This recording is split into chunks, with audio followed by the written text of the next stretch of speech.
Hello, lấy tung bộ bấm Zomi kem tự đăng hiểm chế nạ mong hậu bị mà sai tôi nạ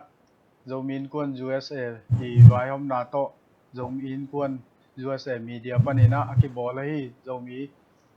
zeta USA talk show pen tôi nạ aqua ve na hita hi aqua ve na aki pan thei din aqua ve na chiang pasien in chupang pia hi manina pasien tunga lungdam ko hang tôi na hun le vai te ai zong ina ki pat jia ding te zong ina hi da na tuam te moderator pu hi pu go song ko pina makai na ina ama huna pia hiang ama tunga amni tung da me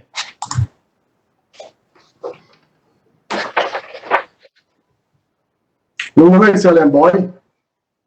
And to the Zomi Innkuan USA keep on a vai home na to media lampanina media tanute hanjam na inin the US talk show akwa ve na akipan thei tak so kagin lakbi takin lungdam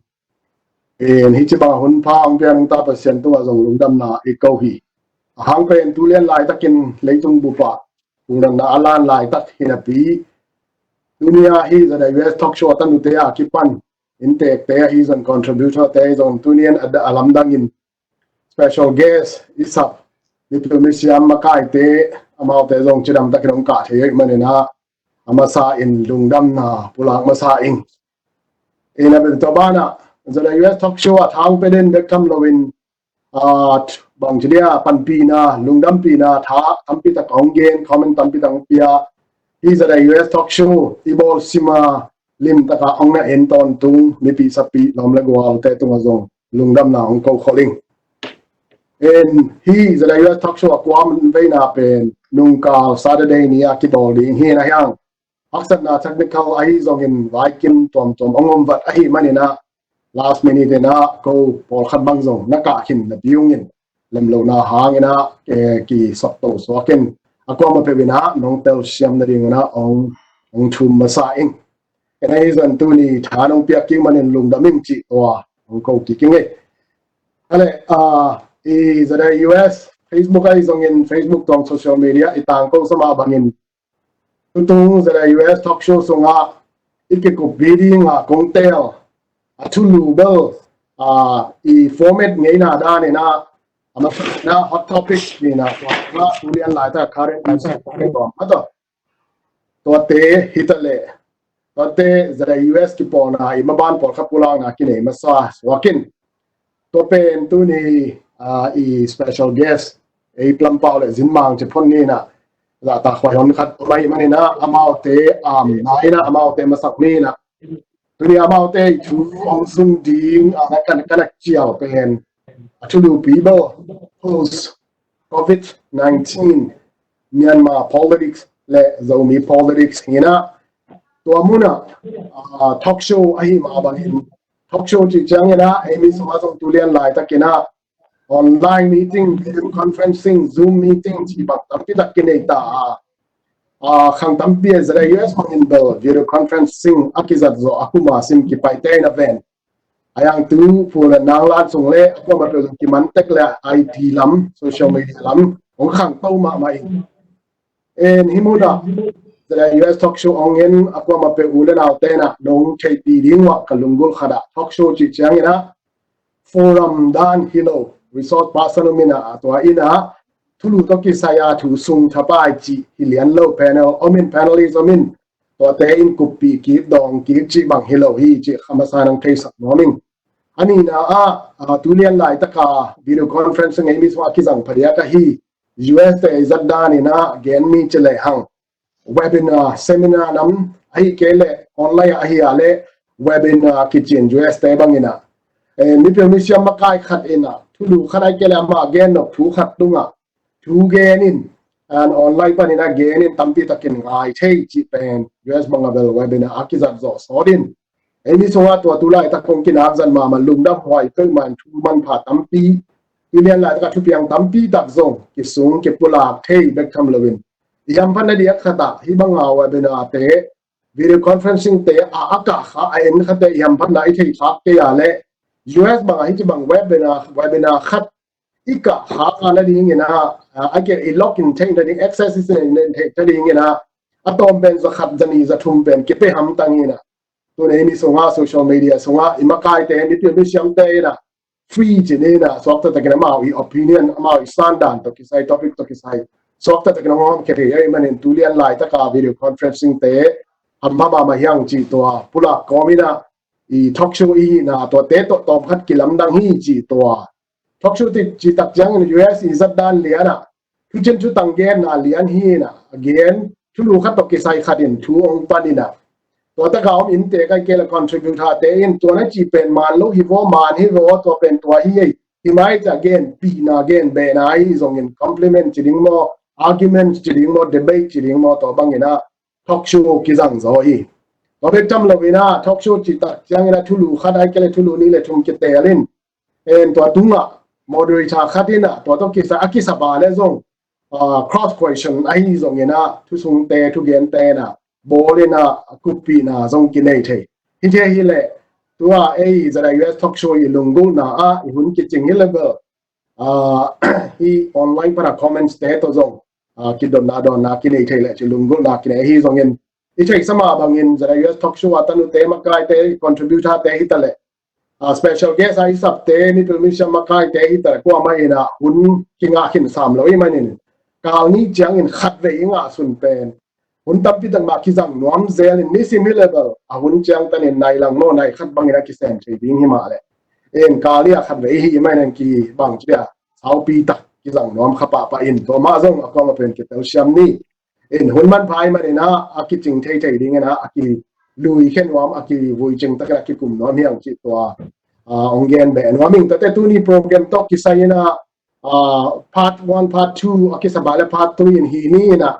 part 1เป็นมินิสอมเลยนะครับว่ามินิในละคัดโมคิดจังอินบริกนะอี Facebook ปนาไลฟ์เป็นบริกพอดดิ้งอินอัทักขัด Facebook ลิงก์ขัดคนสอมนี่นะหุ่นจังนะองค์สักกินุ่งจีตัวโมดูจากใครนะตัวเนี้ยอีบายหอมด่านแต่งงเยลมาสันิงก็เลยตัวเนี้ย special guest อินเตกที่นี่นะก็เตกงเกนไหมนะ special guest กันสับส่งปันนี่นะเฮียวิดีโอส่งว่าเอาหน้าลุดขึ้นให้post COVID-19 Myanmar politics and Zomi politics ตกิไซดินมุนตัวปันอามาซานดานให้เกยส่งเงินอามาดินมุนปันอามามูนามาต่อดินมุนตัวปันอามามูนาจีดินมุนแค่นี้นะอามาตัวเลียนี่ตัวปาร์ตี้จีน่าฮิเป็นมาโลอามาอี specialized ดิ้งทูองลุยเขียนมาสักดิ้งว่ากันนังเก็บส่งปันนะ NLD stand and 2020 election prospect มาแต่อามาอี prospect ตกิไซช่วงลุยเขียนดิ้งช่วงปันดิ้งจะนี่นะต้องจะเป่าเชียนเลียนอามาน่าเชื่อเลยอามาส่งวิดีโอตรงอังกาเทตายมันลุงดำอามาเบลญี่ปุ่นปันนี่นะจานเดียกอาจจะให้มันเห็นจานกงละควอรันทีนลุดก็มีน้องกาเทเตดจะเรียนปีตรงสเปเชียลนี่นะลุงดำจึงเรียนน้อมิงก็คิดจังนะอามาปาร์ตี้เลียนี่จีนให้เรา USDP เตดินมุนเล่อามาวี2020 election จังนะ prospect รู้มั้ยเด้อวิจารณ์มีอันจีUSDP ชัวร์เทย์จะเรียนนะก็เกียเสียจำสันเลียนอามาส่งเกียร์เทมันเนี่ยมาตัวส่งลุงดำนี่จีตัวเรียนเขาหน่อมิงตัวคิดจังนะหัวปีนมาต่อethnics party เตยดินมุนเลย election prospect ที่ again เนี่ยนะสิริพันธ์สีขดาฮีผู้กำลังขบกับสภานะมา access เล่มที่ไหนกันเดินจังกะตะวันจันหัวปีนะpolitics มา analyze จริงหมดทิ้งแทงปีขันเละไปสร้างนะ revolutionary ยังมาใกล้ใครผู้จะขบมาตุ้งกับเบลเนี่ยมา politics บุปิญญาเลยจะมีเตะมาแล้วก็จะกี่เหตุบิญญาณจีมาด้หัวปีนะอามันตัวนี้องค์สุดสักเรื่องนะกันเชียร์เห็นมาส่งจะนำตะกี้องค์กาเทียนไปเนี่ยมาตัวลุงดำอินเตกลำพันนะ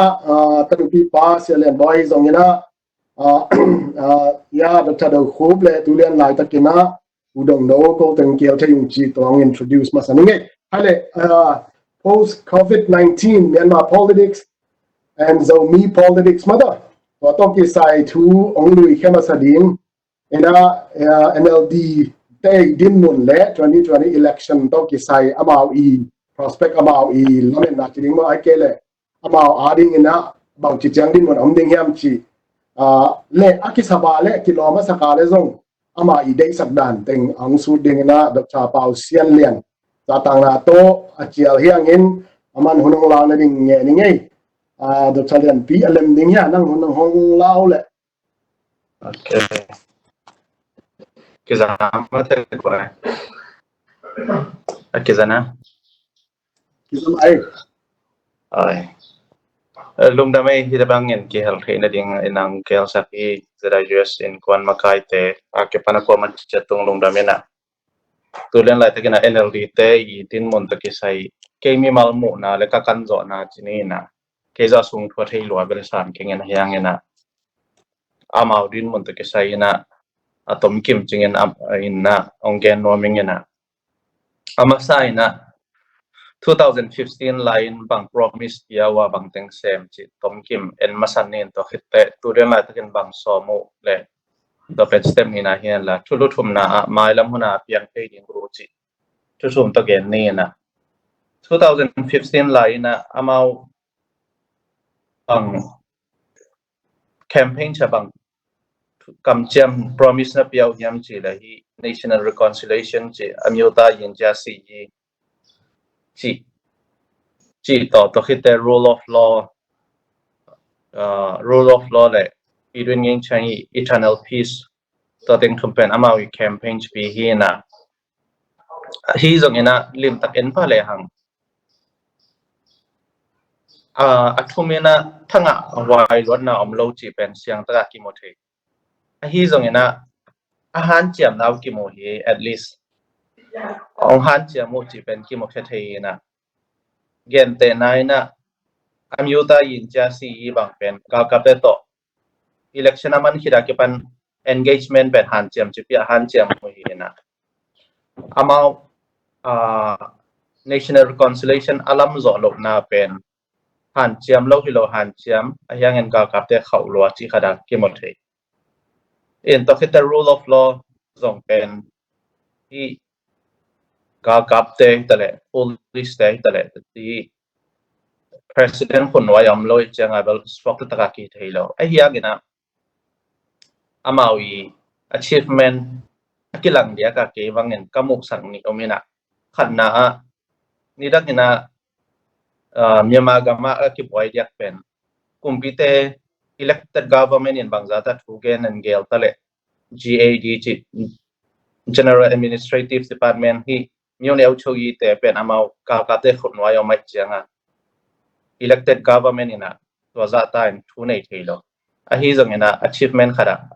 NLD kumpi na GAD pen president khunwa ya koina Office of Union Government khat ki pon thak to umin tu ina ministers te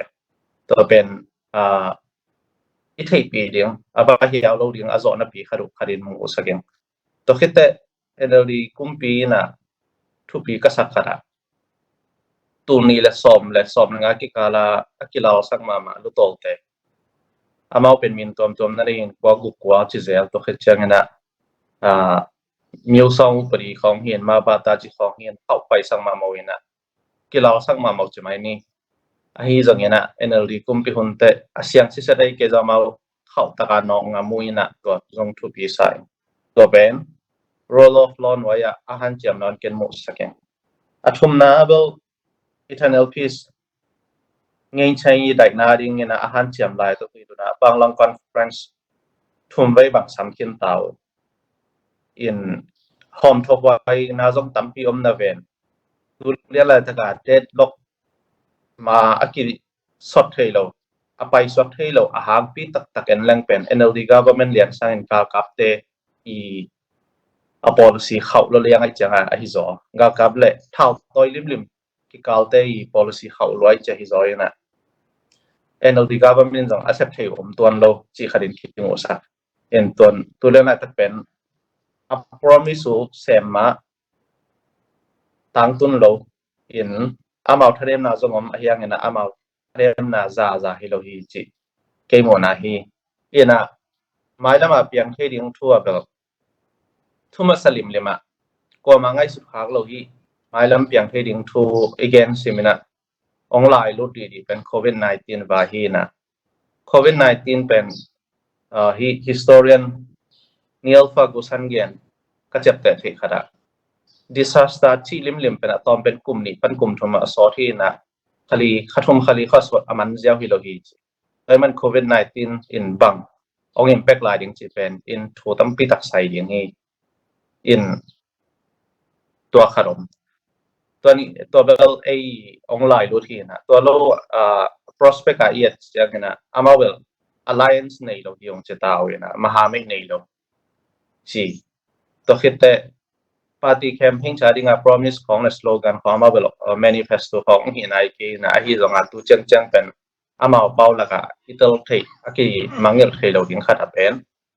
policy ทักว่า party อันเราดิ้งอามีนตดิ้งจีเกณฑ์กระตาวนี่ดังอาเบลลูจีparty จีบาลูมาจีนะหินตุนเบลอามีมาจะอามาทุบิลำเจ้าเตาตัวคิดแต่ที่องซันซูจีนะ again เด็ดเป็น candidate ดิ้งอ่ะข้างโน้หิดิ้ง ethnic หิดิ้งตัวคิดจะนู่นไม่ส่งหิดิ้งตัวเต็งทุนเป็นอามา priority นะตัวองเล่นสวกเดียมตัวองเล่นสวกเลยส่งตัวส่งเซลล์อินตัวหางมาส่ง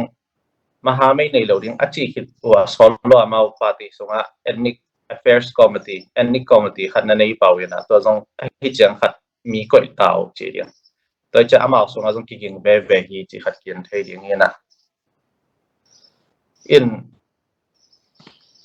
หมายแล้วมุนาเปียงเทียงทั่วปีมาไอจีอกอลแล้วก็เบลเก็บัง NLD นะโซอินอุเมงบางครั้งยังจีเลย no alternative choice call laka NLD adum zodinga charismatic leadership la tuan lo mi mon hoi zong tuan lo apati idei val khidi tuan lo gen te nai na USDP te makai utan thi bangena kamal hoi no nong jang ke ta khan tok na ring sum la pai khan tok na ring chi khong gen ke na pin ka thei ke mi tam don chiam de na lak sak ta lo toy mana pi ma sunga pen amau allow wording nei kon loตัวเชียงเงินบางปีมาส่งอามาม่วงกระเฮียมจีแหละอามาอนองไกสักวัลดิงตัวนี้แหละสมแรงด้านน่ะอภิพินทบายดิ่งลุตโตแต่ก็มาฮานอนโลตัวเชียงอาบัดแหละอามาตัวแต่งนั้นไว้มันไว้เชียงฮีลุตโต nationalist กี่ปอลนะแต่เป็นสกายจิบโลนะปีน่ะฮานอนโลตัวมันนี่นะฮีปีมาไอจีกอลแล้วก็เบลอามาม่วนไว้ตัวขัดถ้าเช่นนี้นะปีนี้เป็น alliance ในเกี่ยงเชียน alliance ในเกี่ยงอาชีพในทุนงาบังอมเทดิงแฮมจีเลยปีนี้อาเดมดิงแต่ candidate หอยเบลอาจนมาคูลขดิง alliance ในเกี่ยตักปิวเลยอินตัว candidate เป็นองค์กุยจิจนบิงอุฮิมจีลงลุดหวยนะ candidate หอยอามูนาคุเลยเบลจงปีนี้จงบังอาชีพตามจีขันไงสุดหวยอินตัวจังเบลอาหารชันเลยรักใครนี่นะชันเลยรักใครเป็นอามาอากรรมอมดันเลยอามาstandard ขัดนอมขินจีนี่นะอัตวาโลมีน้ำสงการินกัชินแต่บางจีดียมจีอามาปาร์ตี้แนวต้นเตะจงอามาขัดน่ะสวกตาเวนะปาร์ตี้แนวเต้นบางองเซมเดียมจีลงลุดหวยนะอันเดียกอัตถวยมาปีนี้NLD อเดมโซดิง candidate หอยไอเกล policy หอยอาเซียนเทตักปีเดียงเอามาเฮียมอาเชลนโซดิงอาตอมใน candidate เตนะ ruling party เตอเดมโซเกดิง candidate หอยอันนี้เกลกว่ามันเด็กตัว follow ดิงอินะ ruling party ดิง nationwide party เตนะ candidate หอยอันนี้นะตัวจงคิดเดียวคัดเฮียดิงตัวคิดแต่2008 constitution กี่หลายที่ไหนโลกจัง2008 constitution ตรงตอนruling party เตseptek na khau ma lai ki thei ta kai changa to ve opposition party khat thapyak sang na ruling party peleng a hoi do tam akichitam ka chi na khat in athum na abel apyang the ding thua ima ai chi ko laga NLD na zo na le ine alliance a hi kol khat hein chen amawi alliance ole ke la hi kol khat hein chenปีนี้อาจจะหัดเกลมาปีนี้NLD จะหัดเกล alliance อีกคนขัดเองจนตัวมัน pine lama te ding na asang pen lamet na ding pen house speak ka chang idol tam ka chena khatam em tua hi na to khat to khitte aki khada enalri na Aung San Suu Kyi asol lo an nungkum November hi October pola again here federal principal khat Aung San Suu Kyi gen here na NCA te signatory anniversary again tua bang ong hi takpiu le Kuaminam party te federal chi to ki khai hollo yana ong sep takpi ding la to zong federal party Tayinta party te pen azo nobla tua zang takpiu la zong ki zo kathei in a federal principle nakan ki thailau chen to zong hoi peng ma Aung San Suu Kyi again all federal units are equal to revenue sharing, resource sharing, state constitution at Chia Kepanaman na sang kita. In Toymanina 2020 election ong zo thewile decentralized budget sharing kong ong join chin state day budget ong tam sem ding ina health and education to le na taka pu paulo ni let mata health and education a fan ong tam zo ding in ke bang ke mo na he to tom kim ching chi ding he le long da mela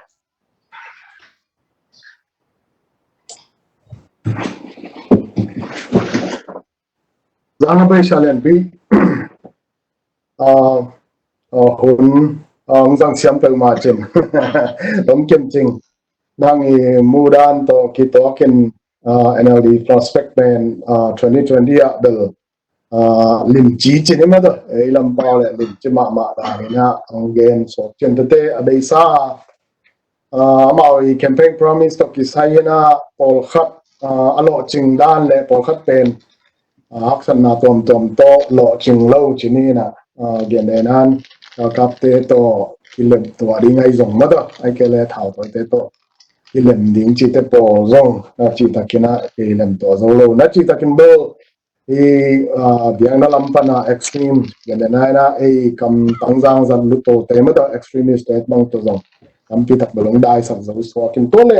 khat ong do be pang ning na ken nang hon sung nang topic song ai lai in hon dong lai so kai chang na he 2008 constitution pen po phadi nga mau campaign promise to ong ka chileng ma en to lian to ki sain bang chida ni na amao nipin koi chida nin mu in no ma khana nang koi chimu ne yam nipin koi chimu in na uma hang pen zan diak chmai ni COVID-19 to onglan ma de ina mau 2008 constitution po phading wai zong parliament so bang tum zo to zong do thulam dang pi khat success halfway chine ma da ayang to amuna bang ma khen sat bang chria tang tun zo lo to khat to hitte to tung to ni na amao 2008 constitution pen akip tam songa po phani ong chri wi hi mai kele lambidang zong ding wi am chi zong a thein no poi thu khat hin te to khat to hitte thu ni na ICJ vai to ki sai le amount te din mon hi tu le la ga din mon le ai 2020 election so ga yet aya zo tam chi nang mu na tom khan nong gen tam to hit chang ya kalom te intek te contribute lam pat zong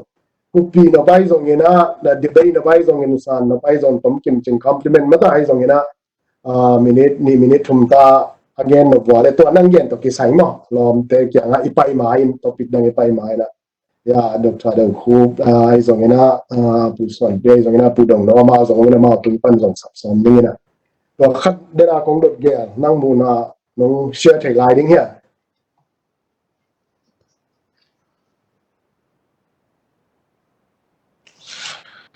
ina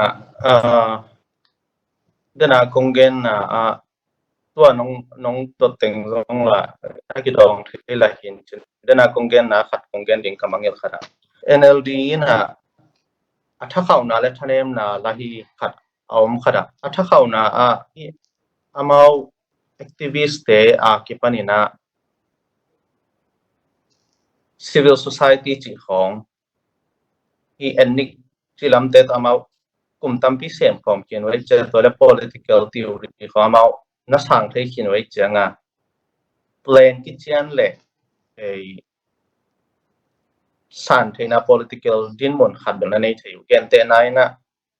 lai bu hoi hi why nations fail bang pen tua lai bu bang pen NLD kumpi te na ong ka akipan tua amawi agai wa azaruchi kichi toi chang yana mo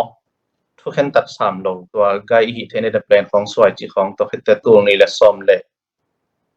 giat lai amau sustainable development plan china kumnga ai chi khong na swai tun coming as one COVID-19 economic relief plan chi khong plan na nei ayang amau thanem na pen capacity nei ding mi how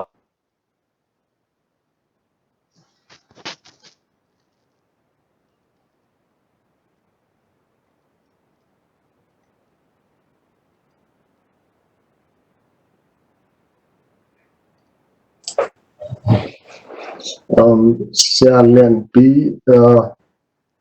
na video na client connection ai tam mo tom khadong kya to ki bange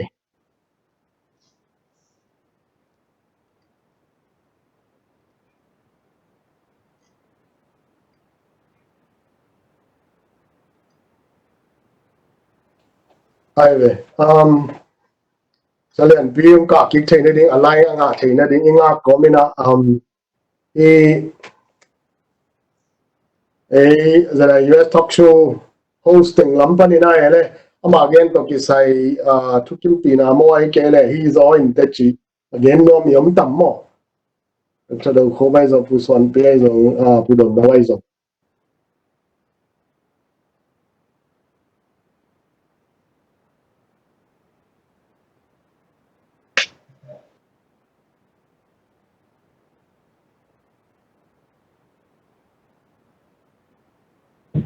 Alo. hey hello Chị giá mất rồi. ki zai phù xuân Kan ya sekalian ti dok kalian ti om lo sing tong kat NLD tak sai tong kan amau din mun be lam na khat ong nei ti ning akam sia ti diam NLD tu tak tak te aba sapen buaina tu au be hai bai no Rohingya sini dai ke le ama ekor kama si dal bengali ke tua to kisai lam khat pan le lo ke le human right lu kon ai to kisai tua wai ong pu khao tua pen an le se le ding gam sung vai ba na awala ta wala la ke tua to kisai na jong Rohingya kampi refugee ka de Bangladesh tại kia hay rằng mất rồi cho rất tham lôi na thì đến gam tung gal boy na vai na boy na haspan na tampi ke gen ke na cái đâu naจะใครก็มาไว้เดี๋ยวจะไปใช้ตรงนี้tampi tak đâu ka de hay rằng na displaced person IDP cái này na internal displaced person tampi takผมจะเชื่อว่ายังกำของให้ยังจะชิงกำของให้ยังกำปีตัดตัวเด็กทำเลยนะลูกคนนี้จะติดไฟนะเอามาของตัวอาเต็มอดีตผมจะก็อมโตอย่างนี้นะที่มันจริงจะติดไฟนอกจากชิงกันได้เชื่อมกันไปนะจะใส่กำปีของตัวเขาเป็นตัวตึงร่งเอามาที่ที่การเดินกำปีกับที่เชื่อมโตดานะเป็นสามเนาะเป็นตัวจะติดไฟนะที่นั่นก็จะใช้นะอาทิตย์เป็นของตัวฮาร์กเบลไอซีเวียอินเตอร์เนชั่นแนลแท็กซี่อาทิตย์เจ้าหน้าที่เช่นเราจะเรียกไอ้เจ้าเล่บ่อยนะเอาเป็นสักนาทีนะเอาแบบกำไอช้างเอาไปดินหนาวมาเป็นตัวขัดเบลลำขัดไปนะกำชุงบ่อยนะหางไอ้สาบางนะเลยจึง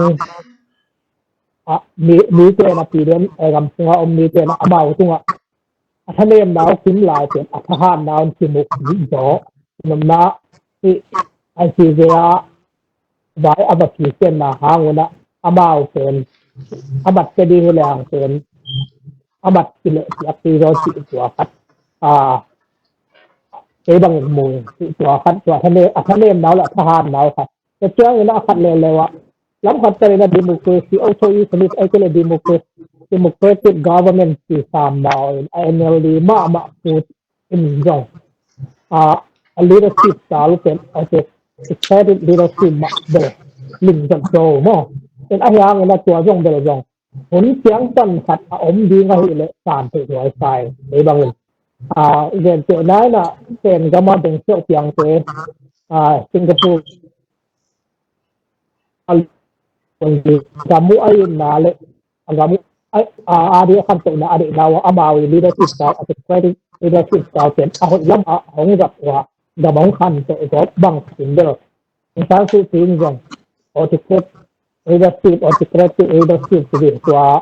gam kan to na lam ahot lam hong rak to le del ko in tin ani jong na tua pen program nge na dan hatin na hong pai suak le atom na tapati ana sen sadit ai kele autocrat leadership da hong tin thang ding do la wai ve khat om ti tua ko gam dai an hi ade sa ora ta ti sai na de en tua khat ke athanen le na khat dil la de amao ade sa hu ni na zo mi se ai zo ngen sai sian to ai zo ngen za khai to ai zo na ye no si khong nei tua gal ka nga gal to hun chung na gal do khom ai ke le ham san na to khom gwa pi ni sa gwa pi wa ya hak san na gel tel dang ta ka to khom ke pa ti ke to ma hong gwa zo tak ke ama pen yan ta te lam de za in ade sa za na tha thang hong bang tu dia hong ki thei lo no lo to ki bang thei lo lo za hi ama ma ma ngo yen ma te in tua del kan ko la hilo mi nam dang se ta ki sai na NLD to ki jop na del ade sa ki jop na te zo na tu wa amawi gua rong ro tak chen a jop na del mi nam neo te ade na tam ti tak imuan isuan a hi hang na kilo wang ding khat om sakhi ti tua te chen de lam dom na khat NLD to ki sai na te ang de lam nge le long da me le moderator ka pi nangame pusan pi himai na sia len pi de chalen pi chi takina ko to to le ata chet zong tam pi om ane chet zong da om alam dang le khara majority ko ma ong so ka de ko te bang in chang no ma dong sa su chi zong siam ma na khata mi pi vote ma to aka ding chi thei ai chang mi pi favor nga thei le ding tu nai sung teng bang social media bang to ong ki pe ke in to chang tapi takin amesu do su chan ma ba se ma ki che ke ve ven to mu na election campaign ani hoi ma nge le ke lom sai nai zong in dena chen len pi chi takina ata che tam piam ma gen pol khat adia ken capacity ma da kol ma zo ko khat do capacity lam sang do na ke than ma kul khang el ma in chin in tate mo tung mi tar ki sai to puson pi ina on comments na to ki sai den chang rong ki ka ma da NLD stand tung to na mo tung mi te I din mun ding to en bak chmu yam chi ma de to khat rong ki ka ko I som nin no chale binang na lai ong kyai ben tu rong ka thei ki we chen na gen ben pa kam la ya to topic to ki sai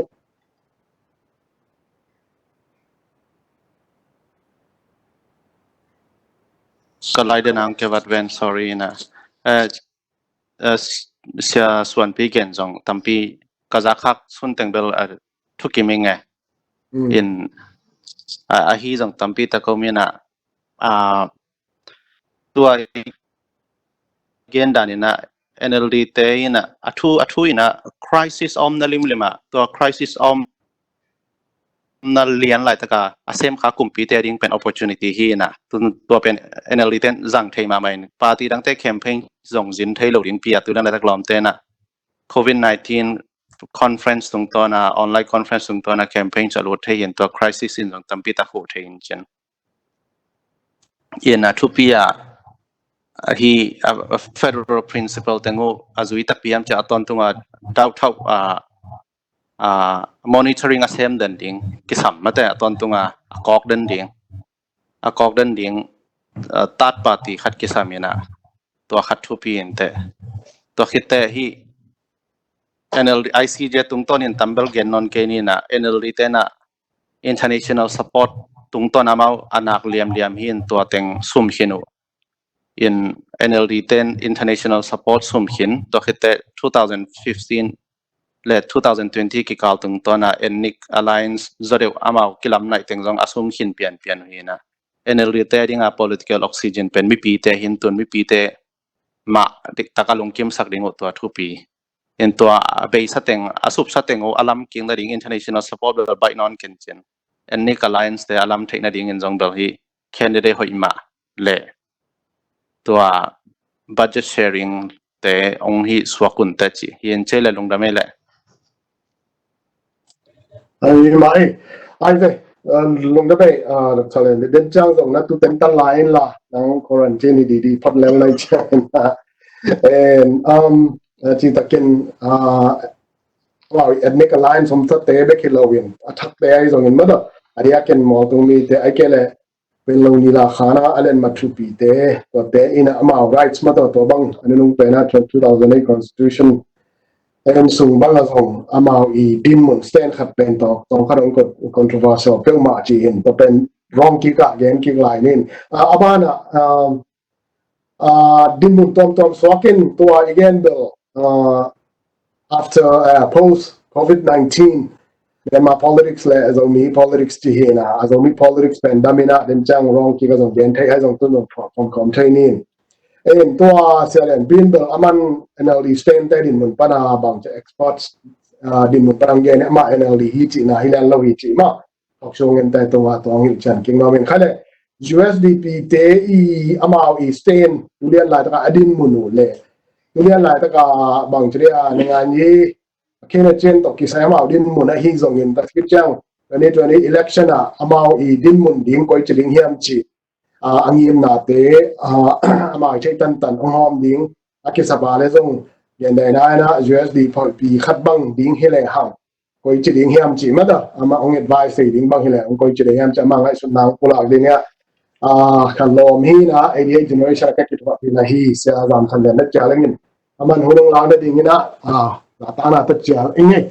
sia than le nang sen pi ding ya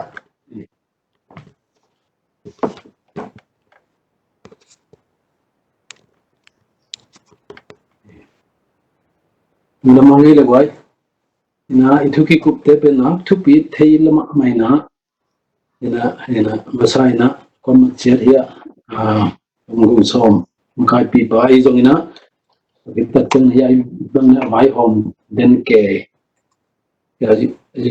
da USA Innkuan te tung zong na pi tang na lungdam na ko masa na hibang hun man pha te ta sen na ng pia khia COVID-19 sunga ibang na inay khop take pi tang na lung namang ina kay tugin na pen tom chikhat abul panina le pat le ko gami tang thu tom chikhat mo le pai lo phamoina ina common enemy china tang gal ini tak chang ina ikol gam pen kilomina tanggal ini lo chang ina ibet pina ki the thang hiam to ma bangina abesa hunina mangkang te do khop na aizong Japan te do khop na aizong to lai muna kilomin to ki tak chang ezo ga ma jong ga te ongom tak chang na khobu bina ki pol na khong omina ki lem na omzare bina to tung to ni na ki sem form hi na thu pe ilaya leitung bo hitale picture dan kharina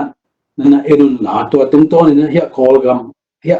kam zani walaka kam khat thu again ding hiang ina to laka USDP te mo tang thu tu kha kwa som ding le giat kum ina dula ji nga tak siang ina to khideu tak chiang ina som lile kwa pan lian ina evek pina ke khen thang pa hiang to abul pi pen hi china enle thu pi bang hiam chile thu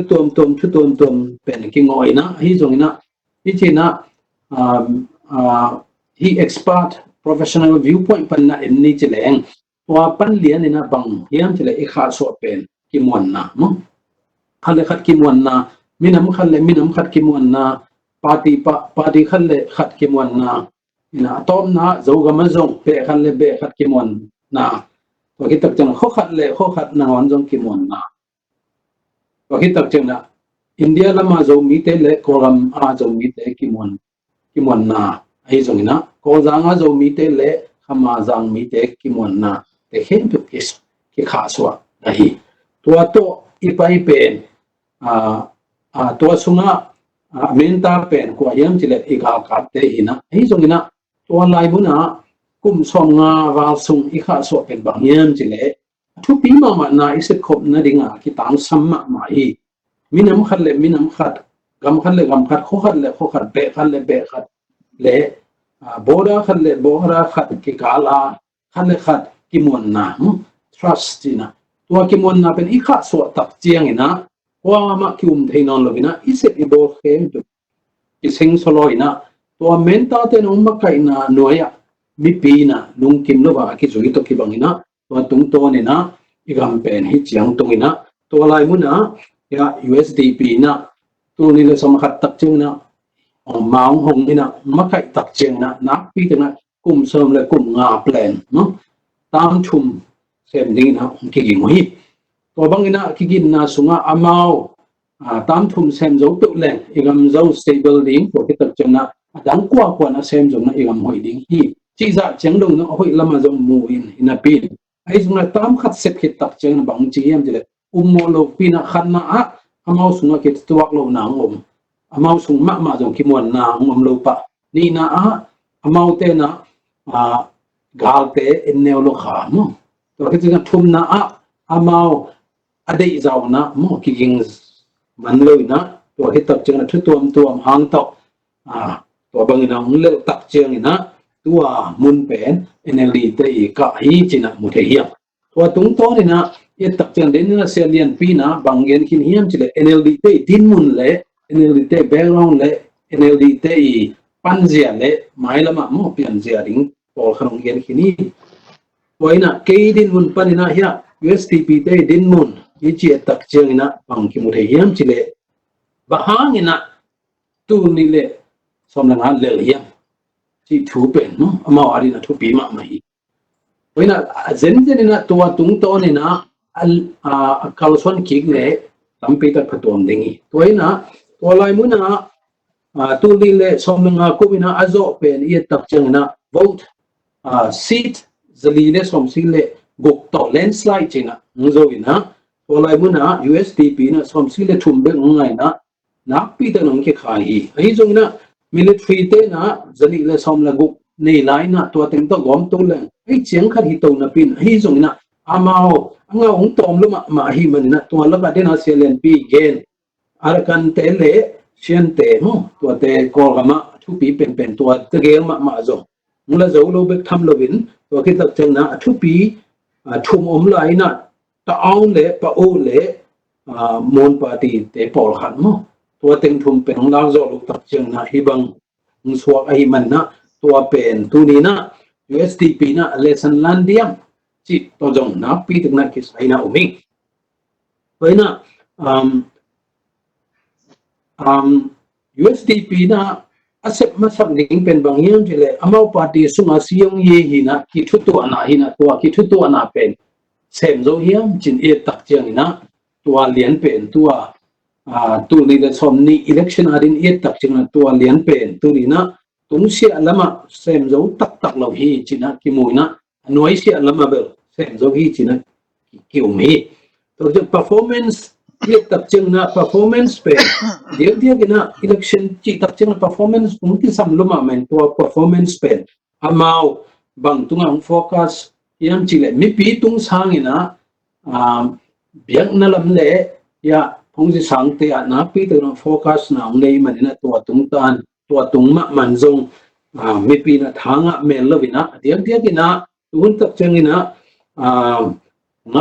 ngei na tampi tak aki gom le beng na tampi tak aki gom ko gam din mun ha amau te na set na pen ya religion focus in pai tak chang ina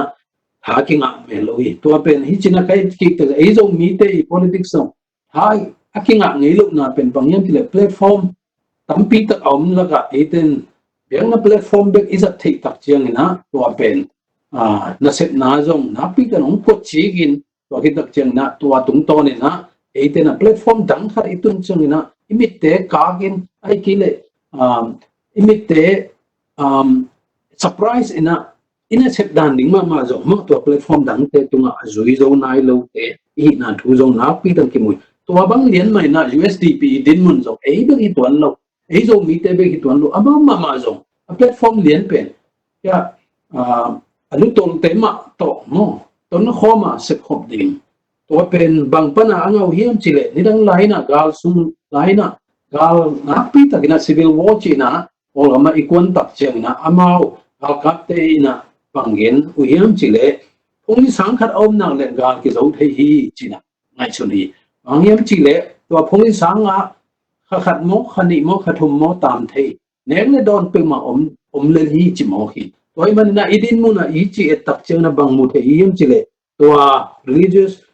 religion platform pen mo call gam bubin zong anazat kharai man na ezo bi te bet zong nei lo hi chi tua pen tuhun tak cheng na tua pen ton tumina man den ding hiam chi zong happy ten USDP na ngai sut ki ko leng hi toy na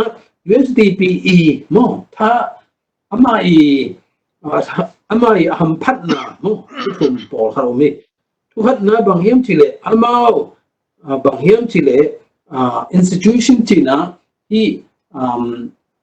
nasib dan zia abel amau tu cheng dong hiya thayai au katha te akipan abet pin amau mi na to lai mun abel na pi na khau pa na kol gama institution khau pen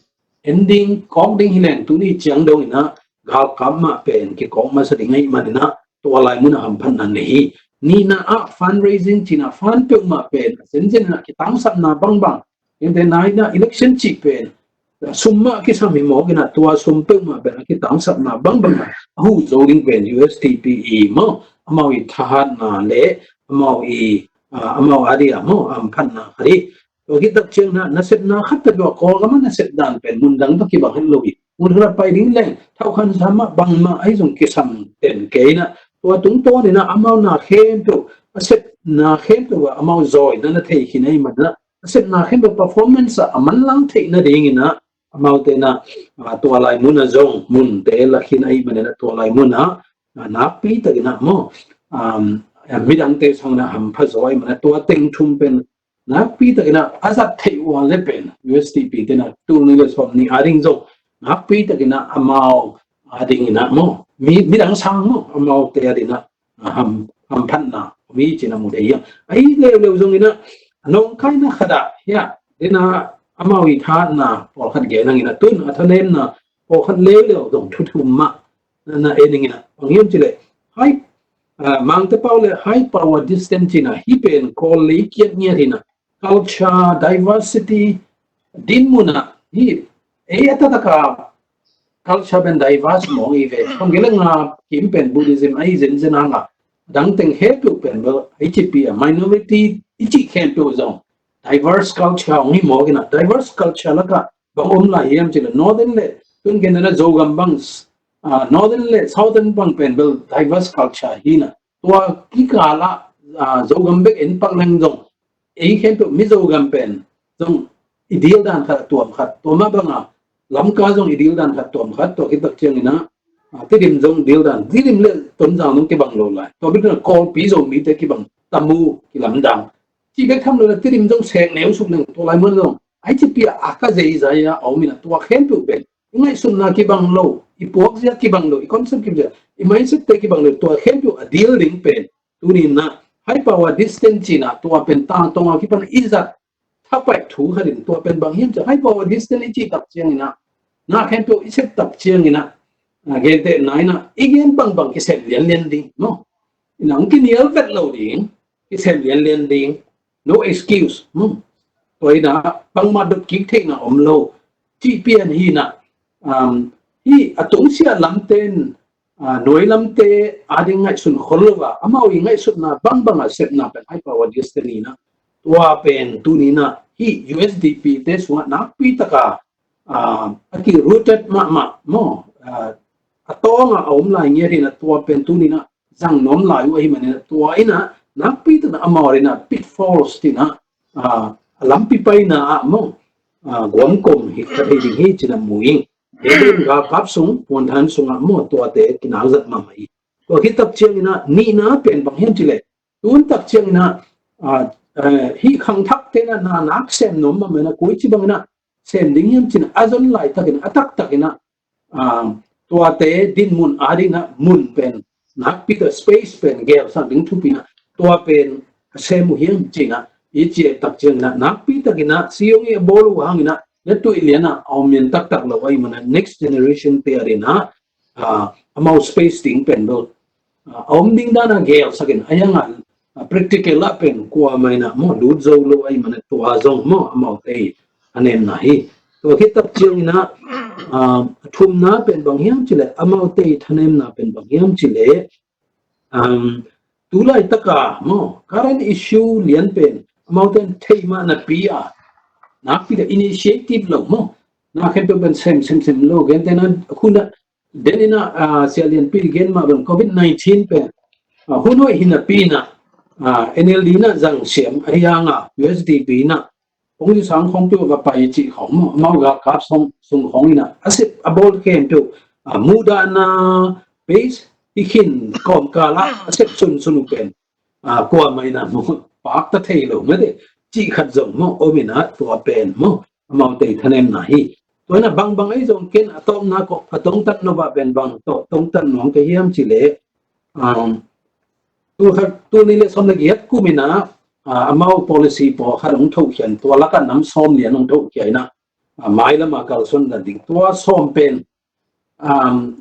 ke bangin mo naw pangwai ka sak na kharo mo ina to som pen hi china kai che tak ching na panga thum be thu pi sa kai ve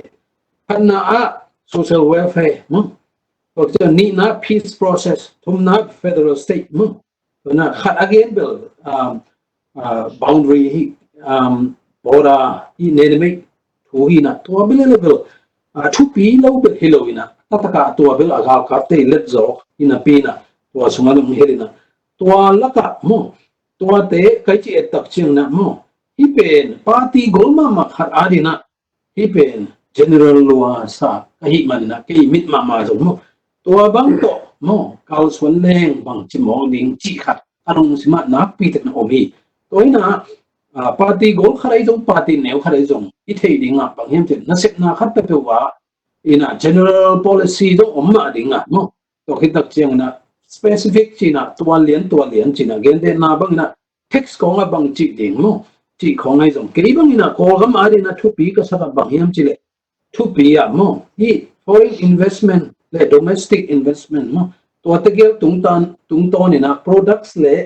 I tech stock is kizuya na pi ta na gam khan to na ring economy pen thu bi sa na tua pen to I infrastructure pen I tak chan number khat na electricity number ni na water supply number thum na education number li na social welfare le housing projects te I mo omje ina to te hen to I che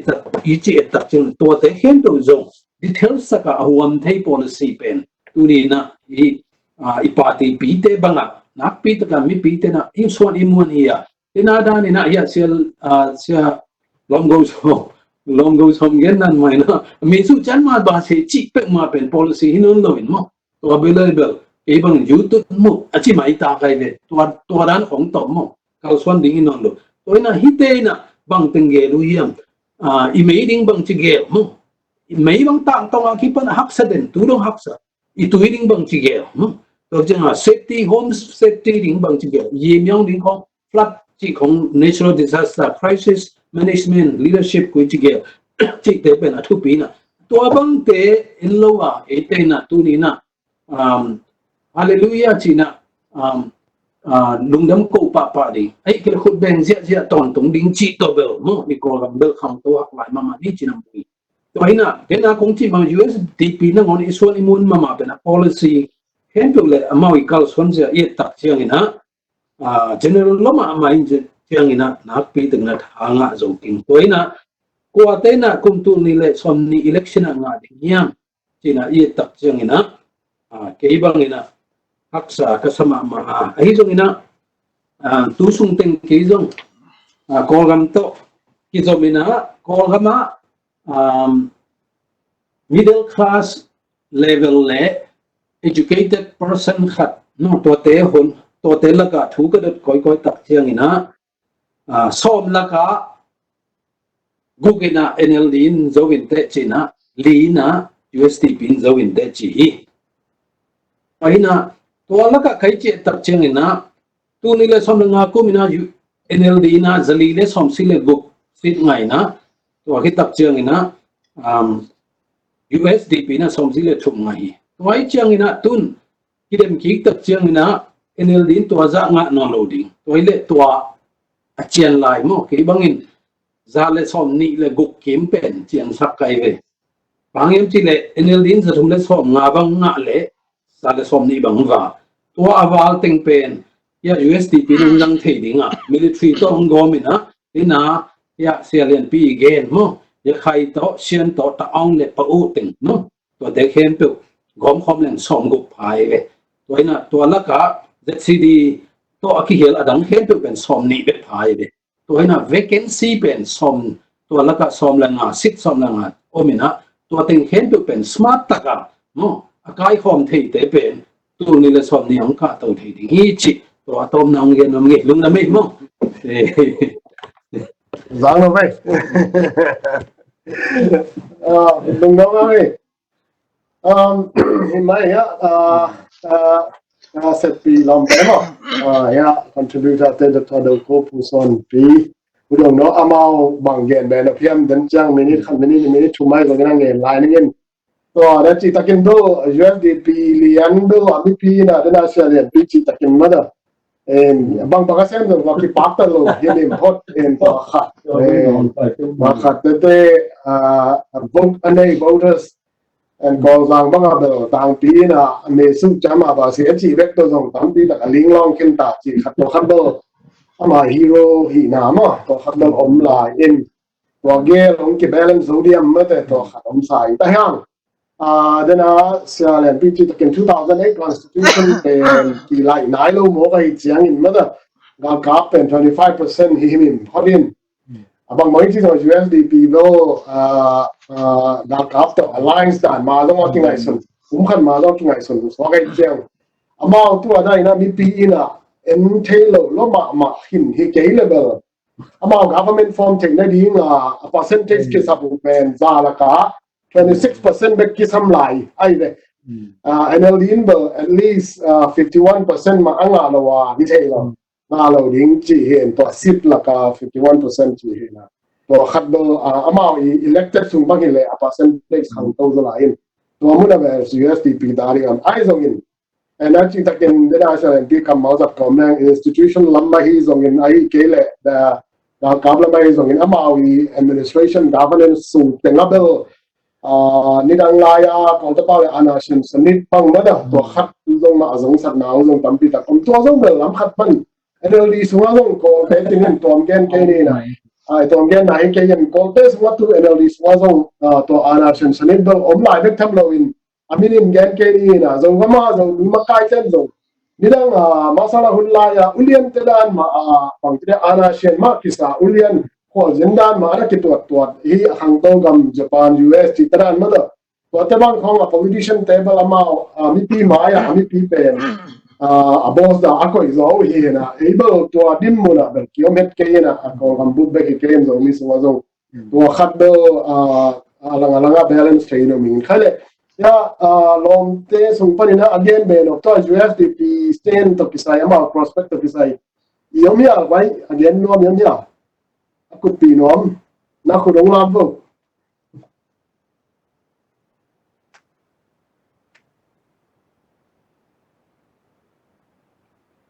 ai bat ke le hi to ke sai na den chang zo rong khada pai ke ne na Australian pin zo don da ding lo thei el khan chen en lam nang ka sang le khada ya da ya chok chu so zo tam pi tak do gen khakin nge yung ira hi 2008 constitution po ring ang ki thoi tak te NLD te na bung le benga ma last minute ai ke le kham tu pa le ja kwan ba lim chi ma ong ki thoi ke in a success lo ding la a lo chung lo ding la ngong thei ku and I have act bang chi ya USDP te na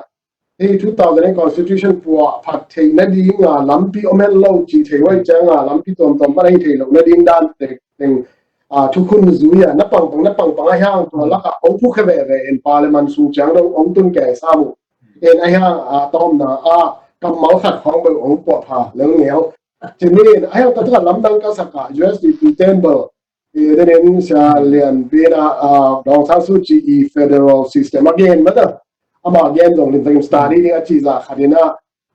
US ในดีเทลของเกณฑ์ตักเตเบิล2008 Constitution 26 money ที่มั้งแต่ทุกคนออกมา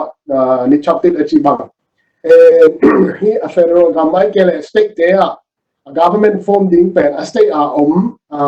party เกี่ยวกับ MP อาจจะอุตส่าห์เป็นนี่นะ form ที่ที่ US ที่เป็นตัวเลี้ยงเด็กไล่ดิ้งอ่างเกี่ยวกับ US แล้วดีบ้างยินตัวเลี้ยงกี่ไล่ที่เราฮีไม่ได้อาบุปีนะที่ขัดเอามินที่เป็นตัว2020 election ของ2008 constitution กี่ไล่ที่เราเป็นมอตรงมีแต่อะไรนะตัวขัดอารมณ์รุ่นหอยขนมที่ต่ำมอจิของมันเด้อsystem บุปผีนะเซเลนบีที่ตะกี้นะกี่ไล่ที่ปากเกลือส่งมันเด้อดองซาสุจี federal งิมนะมันเด้อตัวขัดเบอร์ตั้มปีตะกี้ส่งลุงรุ่นเงี้ยนะอยากขันบางอย่างลุงรุ่นป่าดิ้งจีเทสาเช่นบางอย่างส่งลุงรุ่นป่าดิ้งจีเทสาบางอย่างส่งอามาอีทุนในนะ state power เป็นกี่ลิมิตมาจริงมั้ยก็เลยจึงตาก็เห็นเราพูดจึงเห็นเลยว่าไอ้มามันไอ้เกี่ยงว่า government form ที่นั่นนี่เลยหางที่แบบอารมณ์ดิ้งตั้มปีละคนมีจิตตัวแก่ไรสุนนะองเบลล์มินใครเลยขัดไปลายนี่ตัวคิดจัง break นี่นะไอ้ตัวเนี้ยไอ้ topic ตัวกี่ใส่มาด้post COVID-19 เนี่ยมา politics เลย zombie politics เนี่ยนะที่ ethnic parties stay in มาด้China ก็ต้องบอก China party เตะอีดินมุนเลย2020 election ตัวกี่ไซนะมาอีละเมนหวยนะบางจังมีอันที่อังคุมนี่ก็น่าจะซีสุพรรณผู้กำลังคุณเจริญมาสงกัดเฮียเจ้ามาตรงประเด็นนี้เซนปีนี้ผู้กำลังคุณอะไรเนี่ยนะน้องเดนี่นะออนไลน์ที่ปักขังเงินเทสต์นายเราอีกจังฮัลโหลกี่สายน้องเป็นยังไงเราตามเราต้องเจอยังไงลุงดำไม่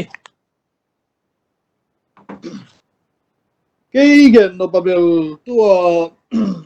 เอกนิตปาร์ตี้เตอีดินมุนเป็น2015ไลน์นะ NLD เป็นฮี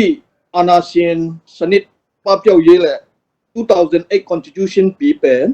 หัวโจนัดยิงจีละเม็ดนาโตมอลตุงมีเตแค่เปียวนางอนี่นะ NLD เป็นท้าเปียนะบางฮีแหละในงานที่ไม่เลยหังก็กำแต่ไม่สุงะเอ็นเลยหังตัวเขาจะกว่าสมลีเลยเกียรติ independent อิงะนาเป็นอาปาฮีอินองซันฮีนะองซันอินตัวองปัดเหียที่ไอเจนะตัว federal โตอีกำลำนี้จีฮินาปีอินตัวนี้จังดง federal เป็นกิลำโจนายโลตัวเป็ดอัตนุอินอามาบ้านองจอมโจดิงฮีจีละเม็ดนาเลียนปีโตมัวตุงมีแต่แค่เปล่าเลยกอลกัมบุปินกอลกัมเต็มเบลชิมไปเลยฮังพวกกูฮีอาจงอลิซาวฮีอิน popularity จีดิงเฮียมอตัวจงหินจินไอ้ยังมัวตุงมีแต่แค่เปวินอีละเม็ดเป็นตัวขัดจักว่าสมลีเลสกีปินลงไลน์ agreement อีฮีตัวอัตนุอินอามาบ้านองจอมดิงฮีจีละเม็ดนาเลียนปีกินเองนะตัวเป็นไอ้หางอินตัวนี้จังดง2008 Constitution หางอินที่เราเล่าฮีจีโตองฮีเซียวินไอ้ยังมัวตุงมีแต่อีลุงซิมซุงบังฮีตาเฮียมจีเล NLD อันนี้เช็ดตั้มปีตักมุขยาฮีมันนะ2020 NLD เบล2015สังตั้มปีตักคะแนนสุดดิ่งฮีจีมัวตุงมีแต่แค่เปวินละเมทีตัวตักเจียงมัวตุงมีแต่แค่เปวินอามามุนเตกะอามาวีกัมอามาวีเลยตังอามาวีมินำเจียดอามาปาร์ตี้ถ้าหาสมมาหมดนะผ่านเจียมเตกุฮีตุลายตะกินน้ำมอ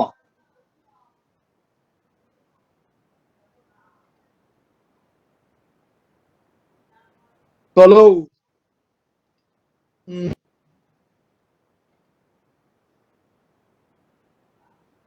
เรียนพูดเลยอาดัง akiza za te hiya le kisa mai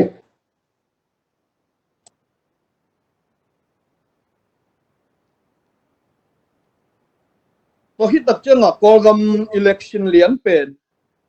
75% lian bek akidem kha hi in 100% akidem hi lo ga gap te pen 25% automatic a hi in then ai chi tang ma siapa na gen ma banga USDP ro a hat na ma ding hi in 2008 constitution dung zui na chile ching ma huna aki dem khe lo lo ding za donga constitution ana bol hi ai ya nga 2015 banga alam danga NLD ang zo be mo 65% banga ang zo eke chi dan hin ayang tutunga belo NLD dong zo be in chin tom pen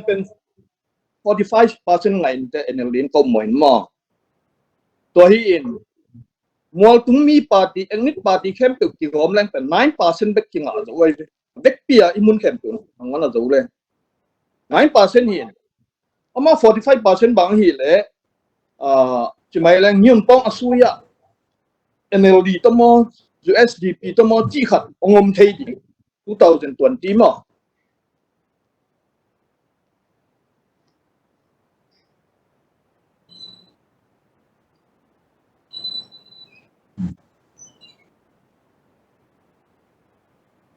to teng hipot in che lo se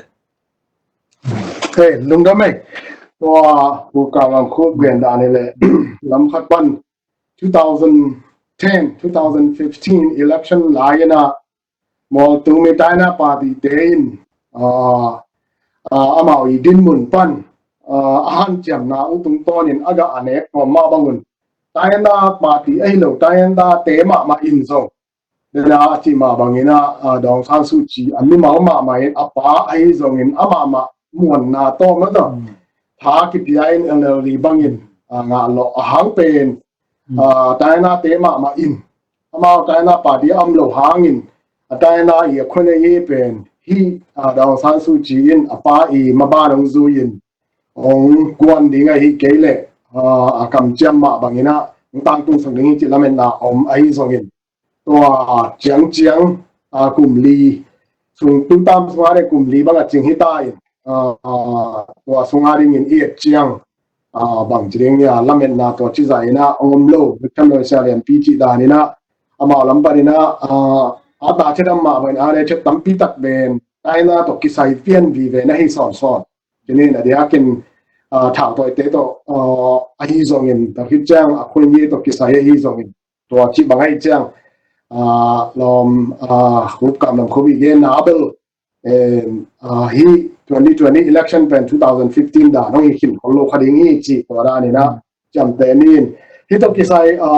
lo again be thì đi như na doctor do kubai dòng do udong noai dòng như na ama pu suan pia dòng in un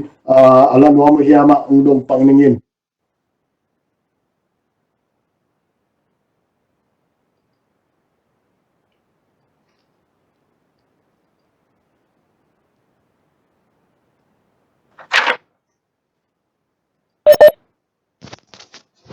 moderator bukin gongdong pak dia le kedon porfat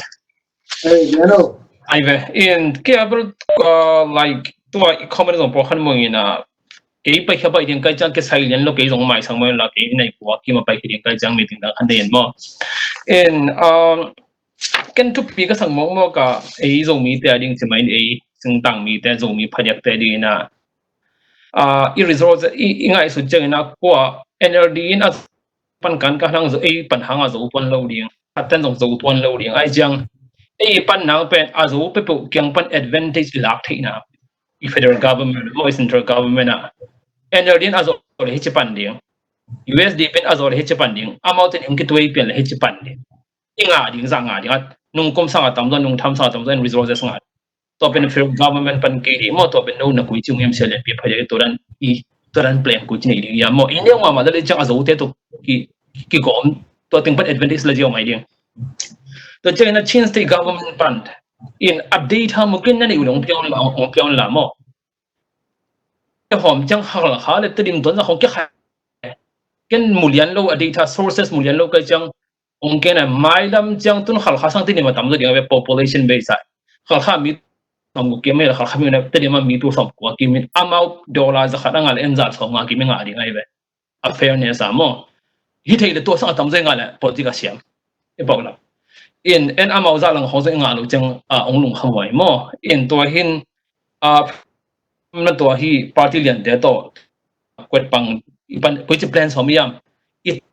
wa chin thei sunga I home chin thei sunga power hi tale resources te I home na a en ko chi dem som hi mi ko sala som ni le ki mom agal kap te to ki ko ma mo e li khong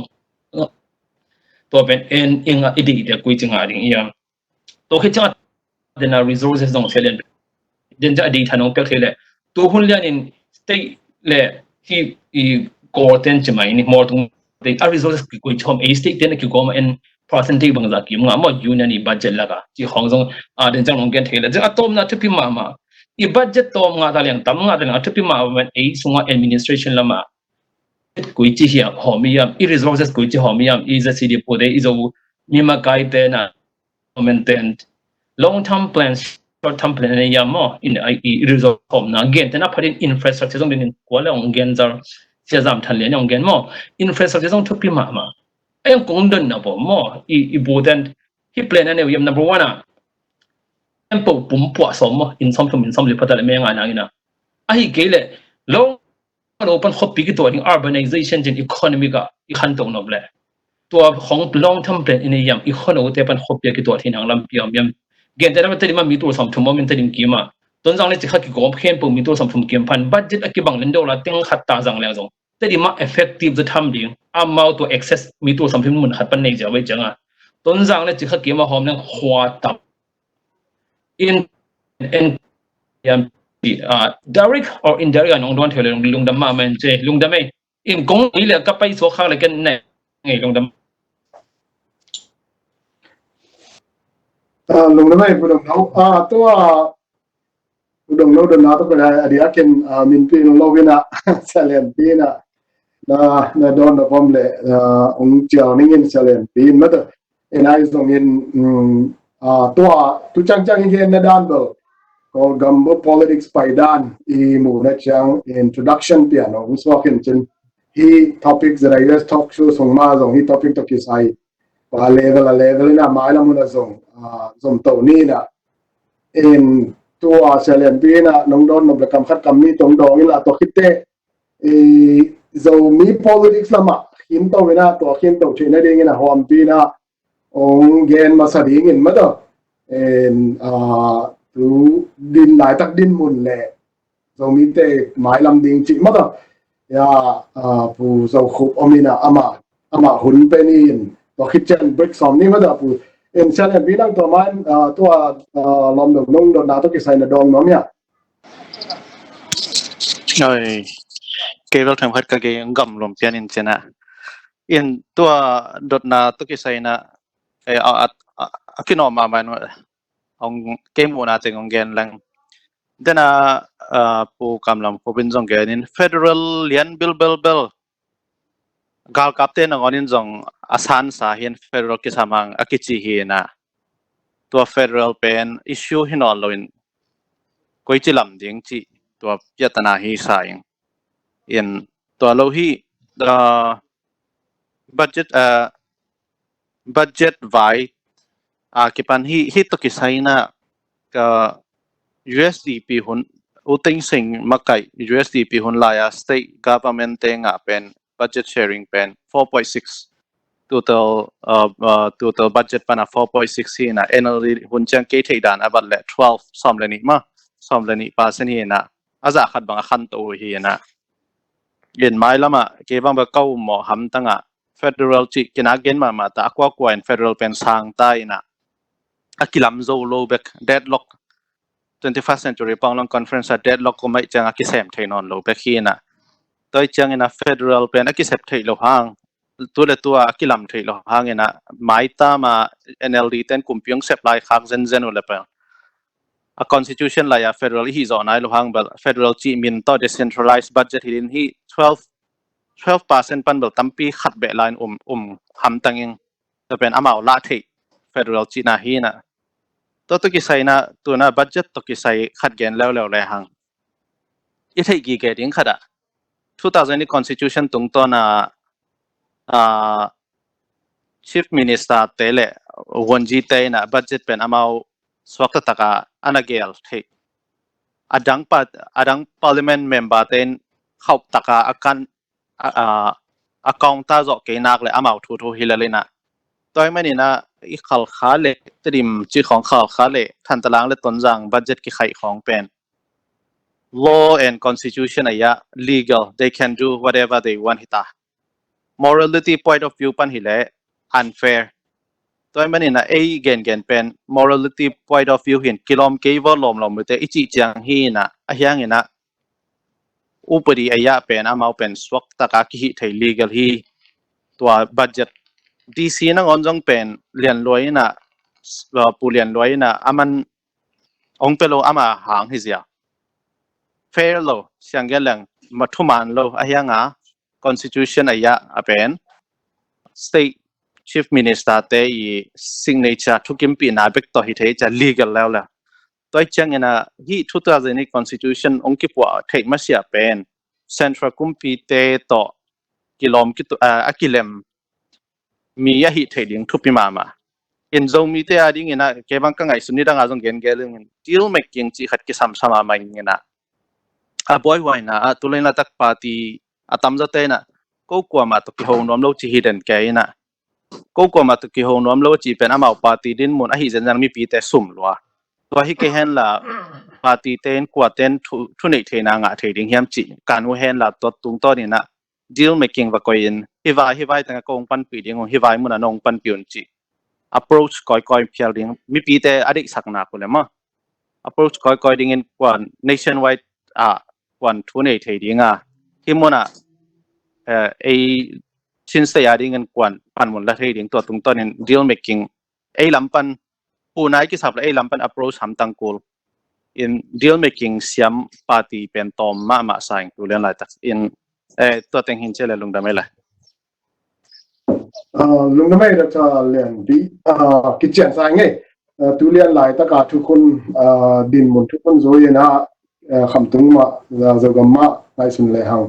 CM bulian loyan bel ge khwan nei na da ge khwan nei in thu in bel thu nei na tok ki zo in NP te na thu kim pi na apiak di ngai ke le akisapa le zong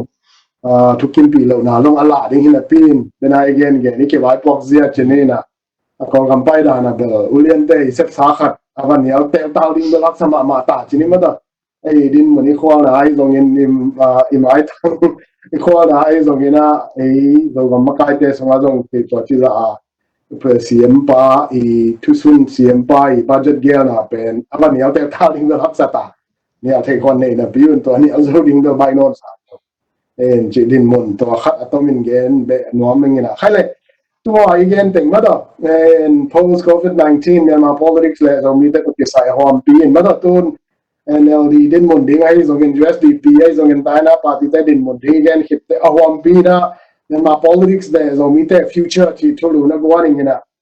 ทูองซุงดิ้งไอ้เกลเลยทูองเงินดิ้งนะผู้ส่งคุกกันเจียลเฮนะผู้ส่งคุกนั่งหุ่นน้องมาใช้ดิ้งเนี่ยนั่งอารมณ์ตั้มหม้อ connection เซนปีอะผู้ส่งคุมจากตานะโตสามีไงเซนปีน่ะ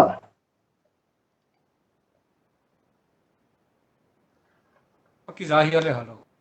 กี่สาเหตุโอ้โหน้องไม่ต้องบอกอีเบลขัดเบียชิดาขัดเบียกี่ใบ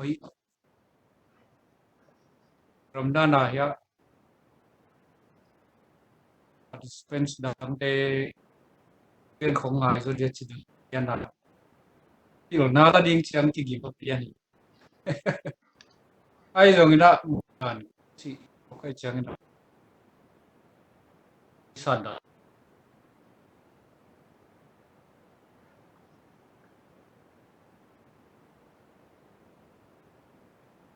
kolgam emma konteks kolgam ho pen politika iso ai ta ka ko vai hom dan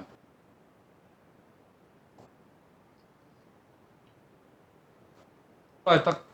kan pa bang na ye o e lao chi ta ka lao ka ta min pin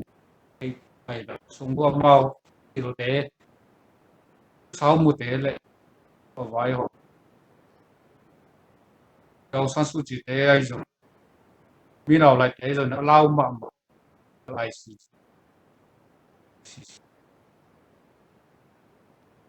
ở yên tôi là lấy tôi là dính cầm non mẹ non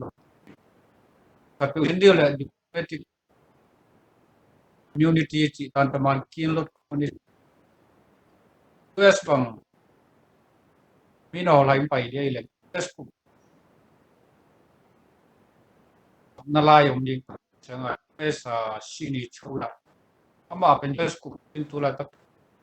anh ấy cái gam ho đi sắp cái này chỉ là tầm ăn bạp na lại số in tôi bắt khẩm tôi hiểu là mi nào lại semua ran gam tam Canada không ai kể lệ ai tu sa con nấu khát ai rồi mà Baltimore con nấu khát ai bên rai so cái này xin đi coi em cái này nó suy nghĩ thôi chiều hiện tôi là đang hiện luôn follow được thì hàng hiểu cảm nhận nó tôi đang ông tôi sa su chỉ nó còn cái tôi din mungkin karena mau tale pate tale o siam te tale kolmi pi sa kam kalau pate kami pia tam gen ko tôi này ICJ chung này chẳng có ICJ chỉ cần cầm khăn được lệnh na tên Palestine te bên Israel sẽ lấy copy ya hoặc về tôi còn có genocide vai to case cái gì tak ICJ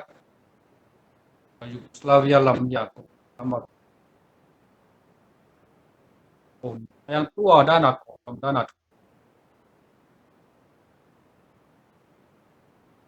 open call ten zo olmo lo gam sunggo mau kana na omo dan ma olmo hoi ki gam top na cha gam le gam kita ya soi sarka aka ma hu le aka ki pen ki gam tong ma au ai gai ta na tua January som ni la thu ya yu na hello pa so pot si puli in a genocide case when all ten all itu mitati at logi ka i chiang mo na case when pom si jang pomin to asit pen ku an ku dang ba ku so okay na ya khan ta kasi ke Cambodia không koi không ale pen lấy to az kai ke salatai chiang wi bun ta kai dep ta por pen tham tai chiang tu pen ku an ku an chiang Hello. ong hi chiang ka Hmm. ICJ bang in genocide himaya chia le Security Council Thế là wa. se la Russian ba Tắm na chết lại ya. atu ni mi ma ilo wi ana ko so khata ile Hmm. Kathiam wa ani kon au sa ko ta thu nei khat Oh. kim nei chi ta tom tan akimat pa vam Đọc pa thoát lo rồi ha cũng dung biểu o khi mai nhìn cha phát to mình ko thuộc ting teng tak tak corona vãi mai đi. sung ko plau patau ka Tua patau si la patau ya ka tua asi lại đến cái corona mai hẹn to mà tua thum omin tua pen in again some of us from the in yeah gam sok lang I see it asol dot kay nak niya alam mo in pujo case puba form pen ani na lemnel kay ihun bo sung alay haloy cha awan angon kitel zo obang mo na mo kahit manina genocide all di oh chẳng tết tiệt thao pha tình đẹp oh sục xiên lâu đi ni dang chị a tem bằng khá tiền ila u dọ khá mel lý yo chẳng oi mel loy ngai ma riang a genocide ngọ na mi muộn cài lâu đi gam tan na tình tem to nó pan lang na tình tem to report piao ahun sing tai na pai con COVID-19 to lấy to kan to và ICJ case when case lâu đi cả thế o ta gam da na cha ta vai po nei pen amo po nei pen so au in a case la ama tel di tang kinai tang ki so au na gal kap te mo na gal hi ala ma so so sung vai azam sung bu ki dek na ki bang ta ani na to IC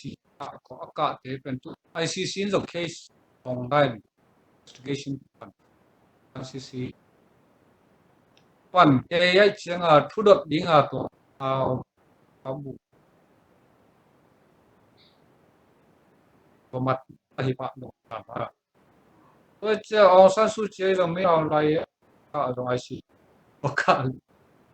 ICC case to lắm cả phần mặt đầu vào cái cả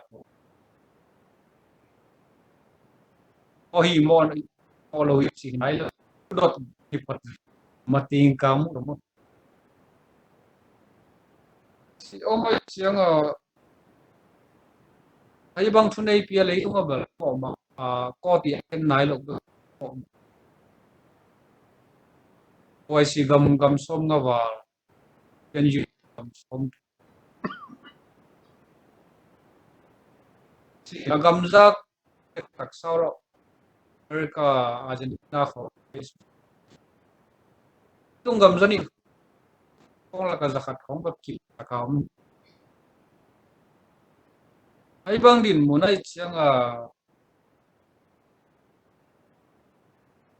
all thế có thắc mắc cái này cái của sung lao bên na em tôi hiện là gam tăng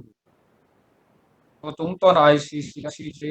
case patara pang long pen tom the non lo hol chip pen hope iki wa te sam lel sian te sam gel lom sam oni ko te small na deal ball ho pa the ti la khan ko tanga tampi pang long ma sa to adin ko wa au ko kha to offer hon to tung to na USD plet ko ka pe a peng hi Neldin la kam chiam sam aba constitution wa ding to ka hi ba kai chianga teblo among ni to muna o kente achi kom kala ko yam khata ngian khat tong po zo khalet pataw in just di tatain ta teng si chief minister pen president ina are ka pelo di state amal ma ko tel di chani chat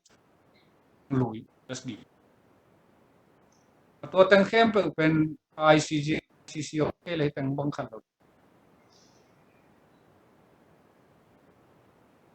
to teng kan to na ngom sun sun federal tak sai CJ ICC tung ton di dong wo to lu oi chianga ko dia kol ga ma dia CJ ICC ai mai in to tenga mol tungi te jong pol sia hi chi mo kai chianga pol sung mi te na pol sa ke ya chi dinga mi hon khata zo lu ai lang khat ma mol tung mi ten jong ai hi mai chin Paul se mai va chi ok le ma ga lấy tung phụ na ai mà về rồi giờ tới bây giờ tên rồi tôi tệ na lắm nó mới tăng lăng mi coi phải ta party tế le dòng rồi ra tôi lúc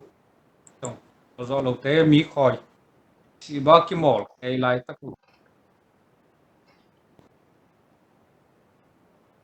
bang hi bắt đầu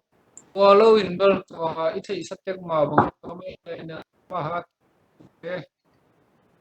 level boy le yan loy pen president ni direct appointment ai ko kai chimin ko api do san su chi ai na banga president pa women ai zamina tua ta ge ali mai tang big ai pula chalian dang tang all mai chi ma legal taka sin state su adai ba pai thi mai 2008 constitution base ham in alien loi thung zo jena alien loi bil sip pa ya a bil sip thei te gel pen sik sak adi a big na ding pen to ICC si omin olo a mai thwa bel tua tung to na zo mi a pang long lai khatom tot do lai khatom pang long lai chi changa sinek lam gi ab me tang kha lot do a si lai khat ko lai te gelin bang pa hem ICJ vai koi lam sa hi akimol sian dan wa NLD kumpi tale ina attention nga din mol mo din to tung to na anwaya te mau development din ai gen budget ko ngai walo abala noy lam pan bala mai ne are ka poi man hi ko tenga hi to or gam om dan lai chao ko cha ti pai ei lo di ICC to na kem ai federal zong federal chi zo kamala pom panu hi ni dang aki pada or tu tena na do to ya sombu su rong jing ila kana ki pada rong jing ila kana ki pada ki le shit name ine get in pai to ina pai na tom pai ta su ko no bu na om na tom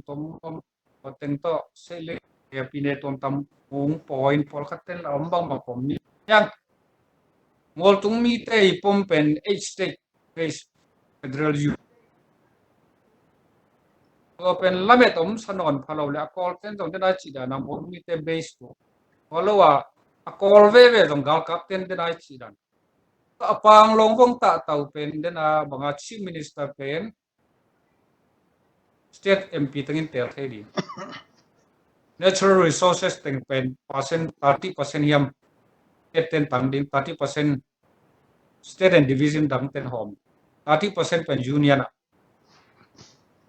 al kapte federal achi chi Waktu NLD te federal chi le changa mo tung mi tai akimu changa achi mo changa to a state policy support gel gal kap te to chi changa to gal kap te adan him NLD ya federal to kisai policy kisian om to gal kap le ite akimo ama walian pen ya asum ko ba au mo mum dem ole kor ma hin tua ma banga mo tung mi te sunga jom ai na gal kapte offer pen to chief minister state tengin MP ten tel to chiang to pom mai ni chi te pol asian sunga zo asian SNDP te pongai ro tua hi lo alai hol te pol la ka pol te to bang bilbul a state ul lo wai le tiam ni na magui tai pen magui state chi rawdi tai pen wa lumiu pau so ine ethnic nationality state chi achipol mual tung mia jang group ngam to lo hi state get thi ta ding tangom ba din mun tua teng khem to pen atunga alen le abula alen pen all te energy le gal kam hite pe aki khong la ke dan hite gel khon na ding pen ICJ le ICC rom allow tua lo pe ma be ai bol tum thao toi lo yang lau pe all mi pi sa lau all mi pi chi la do su na chi bang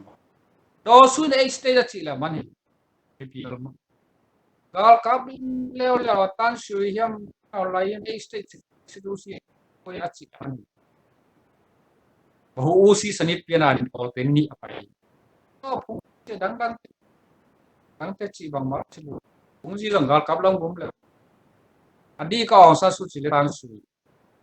tan shui le ong sa su chi lau sak zo ai si when then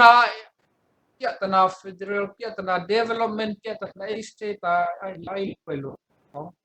budget u hom te ang hom aluzang khen din ek to khen din ito kisaya bol tung mi te as a whole in bol tung mi te na at state levelism to mi level I play le bet din ai gen mi hin lao ko ibik ya le ibilian ke kong bidia chia ingim ke ya le bangam chai to mi party si central tak union parliament tak kita milo a state sangani tiao to usiam nyet kong si kong takina dir bila kuang ha di tegel to ibilian ke jong ko jong to hi ong pai na ako ding ding na yun si dan hi ke mu dan tu tadi olgam din mun akem pa bali tung tu olgam ko mo mi lo na ki jong mu om singin an hi chi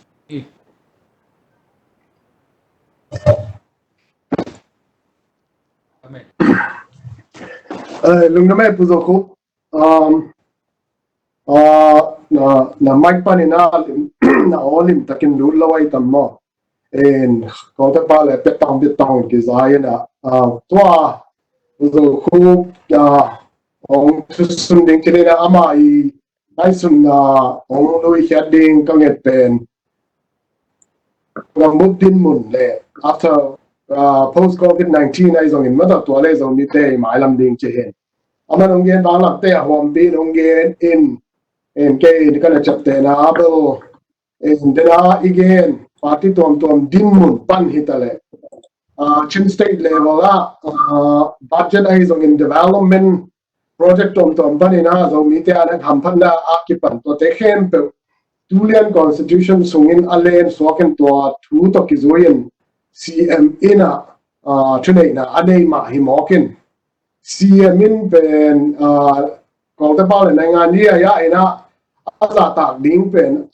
chin state parliament sangin cha ke kana define chin state parliament sangin ko gam pai zia zuyin aza ta ding pen dong san su ji le tamara ba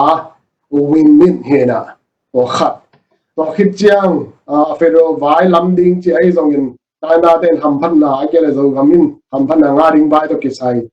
thunei pen atak takin dong san su chi le bu cha bu ji min hong lai he na tua teng chum chene na tua teng chum te I mai phang a chring mo ai ke le to tle na nga dia ya ina zo ding mo ai ke le amao pen nang ania ya na me to ai zong in MP vote to ai zong in party din mun parai zong in zoning mo ai ka ma party sung pan zoning mo chi sang in a zo thei khat pe komin to pen ICJ le ai tulian lai takin ICC back on me to lo to en dayan da te zo gam be kilo zo mi be kilo dayan da te na afon ni zong akimina nga theina ding in lam pi om ke en to khit chiang tulian lai ta ka din mun maya election ki pan chen pi ne soya ki form zong ina CME ki tak pi ding pen ne ro tang pen khan le tamara hi manin to gel lian tua thuan nei ding ai ke le ama angen thei ding ama apol bo thei ding mo ai ke le ama tua thuan nei thei ding ben nai ai party hi din mun zo hi ke to ke chiang le ne kan phai si din mun zo hi ke yen tu le lai tak bo lai si je lai si din mun to be ko min a thu pi ma ken no thu pi ka sa khara pu zo ko bong gen na la ka ka mat khak ben tua mun a ki mo thei nei ding ai ke le thu nei na inga thei na ding in ki mo thei na ding political play ai so thei na ding in lúc đó số á kịp mò lại đến mò ai cái lệ hi lên đây càng phải si tế mà đó lên đây càng phải si lắm bên đây kịp mò đến mò ít chỉ trang protein sáng in kịp mò sáng in lúc đó số á mà hi lưỡi cao khăn party tế cái này anh just si đấy giống in và khi trang in á thảo tội tế hi trên sách bên in á cái cái bắt cả chỉ si này phải giống in tua tế in á kịp mò thấy hi level ICJ le ICC vaya còn đầm tung à ama ko chi din mun tua mun à thu hoi takena ki mo thei le hi gen na tua le chi lo do sunga thu nei te zong in a ke le ceasefire group sunga zong ceasefire group hi lo sung pa na ICJ case a ke ICC case a ki mo thei hi leng ba hi thu nei pi pe hi dong sa su che zong in tamra pa zong in bu chong mi mi ong lai tua i de khat le i budget dong in ma da ki vai hom thei ding hi chi bang da ni na ken do na del in zang lo ti ni na lum da me ku zo ku en ya ta nu pi pa in bang vai zong in i hun zom sok zo le ha ong en te a ding in zong nom za ding ai te chi ena i break sang ena zom swak ding ena nang lai sun yip zo ong ena en zom song nin dena pu zom khu bina zom mi te din mun ding atomina dar ken ong gen lian lo hang anu nu pe na ong ge ra hi zo ga ma hi ya budget va ya hi zong in thu nei to nop tak bia le mei la I toi le mei la toi ma do mei la to hao pa hi lo ding ai ke le thao I toi le thao toi ka pa ding hi lo chi a tong ngam ding ki sami a chi ma ba man do ke mu na da na zara ro sunga ai ke le revolutionary khat ai na to mun pa ni na ong kum da nin thei ne le ngi na bang ai zong in zo gamina so tang na hi phia la zo gam khan to ne ding hi zong in federal kitchen le federal rights nei na bu ki minga na ding hi zong in budget ki minga na ding hi zong in thao vui thao tang ai ke le thap tang in ei zek lo in bel ong ki trisim lo ding hi tin wa min dan hi na to ban zom lai ni to ki sai na dr do khovin zo khoben tung to in ma da aman awam pin ko chi mu hiam chi to wa ta pa ong tong tat analyze ding ina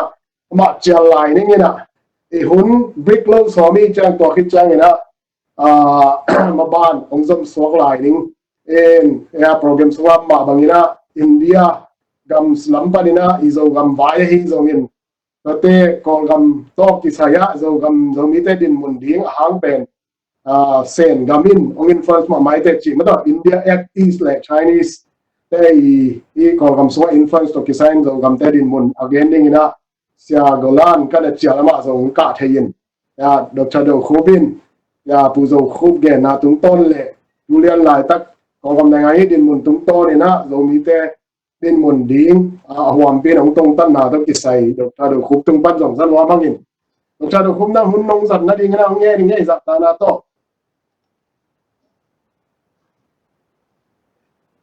zan ai ke de nge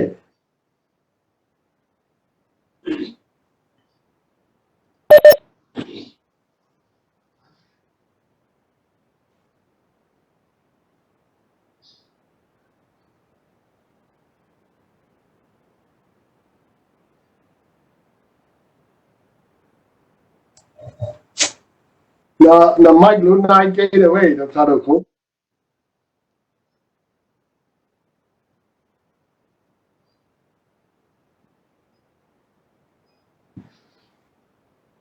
Kizala kilome.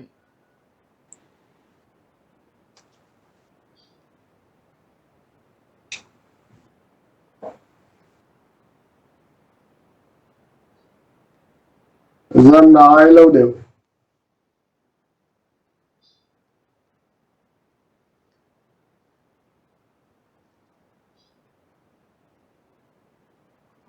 A volumeของ IDM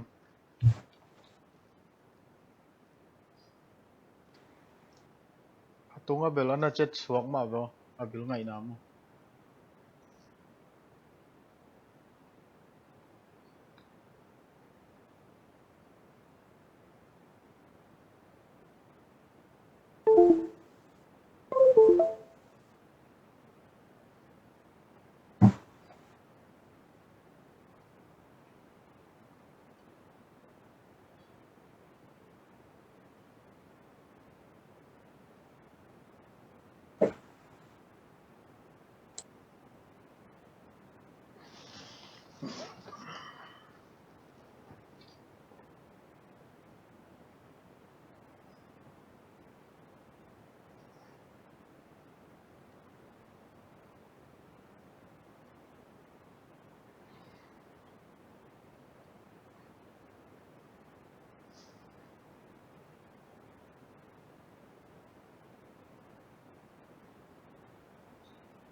quay nai cây đệu ơi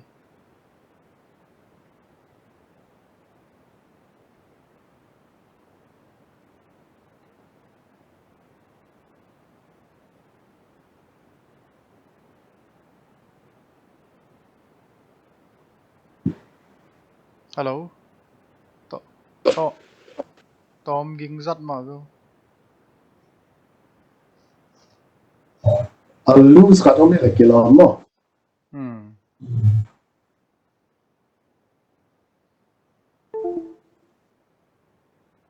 ave doctor ko na set up sakin la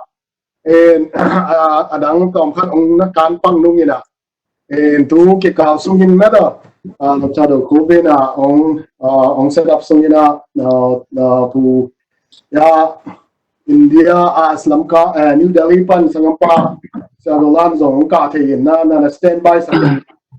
en to mai na ti ngei na ma bang zai US top chu so na Zomi Innkuan US ma ban pol khan ma da pulang na le tang to na bang bang hun zong zang thei chiang to ding ya tu le lai ta executive director pu swan pi na hun nong za sak pak la ding na to pu swan pi nang hun nong zang thei nya oh zama de hey cái dài mai alai sai en chong ya TV chiang ina chong ya om thai zel chong ya chini tu pen lungdam huai thu hi en thei sa peng ma bangin ma to ZI USA Zomi Innkuan USA in tang pi tang ta to ma pan nai zong in nu le pa khonu kho pa to ma pan na te ma ban ke zom thei tu ni chiang dong ibiak pasian map kai na le mi pi te apiak na to na tak nak pi takin ke sem thei mai na lungdam pasian tungai zong in mi pi te tungai zong in lungdam ko masa hang chi tua lungdam ko na masane chi tuang gen wa mi nge en tua khit te alungdam huai ma chi chiang ina imi pi te ham san na hol lai takin ma to ham san na pen lungdam ko na hi zo lo zoi na hi covid 19 pu na hang to ham san na atuak imi pi te i hu theina ding na Zomi Innkuan tu USA tung ton in mi pi te na adiakin Malaysia om ZTM kipol na tung ton in US dollar mate tu chum Zomi Innkuan USA min to khaki chi tua mak ena sem nai mi pi te to pang kho mai na sem na tuang za sang nuaming to chiang ina New Delhi om Zomi te mau zong hamsan na tampi tua kung china emi te in om ami malin chile mi Innkuan in lusikin chile Innkuan zani walbang aung china tua to ke sai New Delhi om Zomi te anek tuidon sep silbol anei lo te ma te hu theina ding ina china Zomi Innkuan US and dollar tul ni ma New Delhi Zomi Innkuan te ki ha hi chi tua le kol gam zong ma te am ki sab ton in zap thei ding china reserve khat ke nei chi tuang ang sa sam noming en to ki sai na adi kina ichi sa ma bangina mi pi te ma pan na hi ma bangina mi pi te pia khop pe khat te ni ai pia khop te ki dong kho bia tu lai takin tua isum piak teng ma te ai zongina mai lama i piak zo lai ding teng a hi zongina sum Zomi Innkuan USA in covid relief fund chi khat ki nei na tua to ki sai na online pa na hi zong in ma to donation ki pia the hi chi to mi pi te the ding in hong sak nuaming in hitung toy na ki pia khem pe committee in len na Zomi Innkuan USA na ki sam na bang ina je ding chi to donation piak hin ding ina dena gen sama bang ina khan na online panina e khat pe mi ai zong ina som khat som mi ai mana ai zong ina atam the ipiak zo an za za ai zong na ki pet hei to khit tak te beng a kong panin zong Zomi Innkuan USA beng a kong panin zong ki khak hi to ai om na mun panina direct deposit hi zong in mata ki khak hi chi to le athum na Zomi Innkuan USA treasurer pu ha mung kiang a zong check hi zong ina ki khak hi chi to teng honggen nuaming in to chiang ina ke sama bang ina Zomi Innkuan USA ina i COVID-19 to ki sai na imi pi te pen lesi tu lai taka aham san nau ai ke le achi mo na te hu thei na ding ina kilung himo zopot chini asep thei bek asep thei zo hi zo man ai man china to zong kilung himo zo na to ki sai na humanitarian aid lamma mi hing hina hang to chimo na mi hing chimo na hu na lam to ki sai to pen masak zo hina to hang ina relief committee china kin hi mailama zong hi committee pen ki samna zo ina swak swak trading gel na ina to chiang ina hi committee da Zomi Innkuan USA min to dong tua khak sam na tua gil kel dang tak tua te pen physical ai kele moral support mate physical zong alei te sile sa to sam na te zong support pe ding ina lung sim ma hi zong na moral lam thapiang na hi zong in mata to zong thapiang na nei ding chi tua khat honggen nuaming to chiang ina abesa ite sama bang ina mi tampin zong thei hin ni hiang ina Zomi Innkuan USA in zong lung himo pi mama sanggam pa khai san zong kedim pa ina chidam takin hong puswa kai man Zomi Innkuan USA men to zong lung dam hang in mi khem pe zong lung dam tek ding ina kilamen hang chi to teng atom kimina to teng kiruza sak hine le lung dam le zong yang hunong sao ze ne le lung dam me pu son pi khale imaban zom to ni na dunia e ke ko pen post COVID-19 and politics and Zomi politics hingina was Zomi politics songa he is a real talk show amasalamina again khat ahi Zomi ti songa India lama isangam tezong ki hel hina and dunia again tu te sung panina adiakin post COVID-19 songa kolgam songa politics igera to songa NLD te din mun ai zong in USDP din mun mo tumi to China party te din mun le ahwam pi na Zomi ten ko chilam mai not ko ya mai kele idin mun kolgam bu politics paidan tak chi nunung pe na pu zo khobin to ong khup saking ton to again masak talk show masalama again khaga hi India lama isangam te ina amau din mun panina hi post COVID-19 to kisai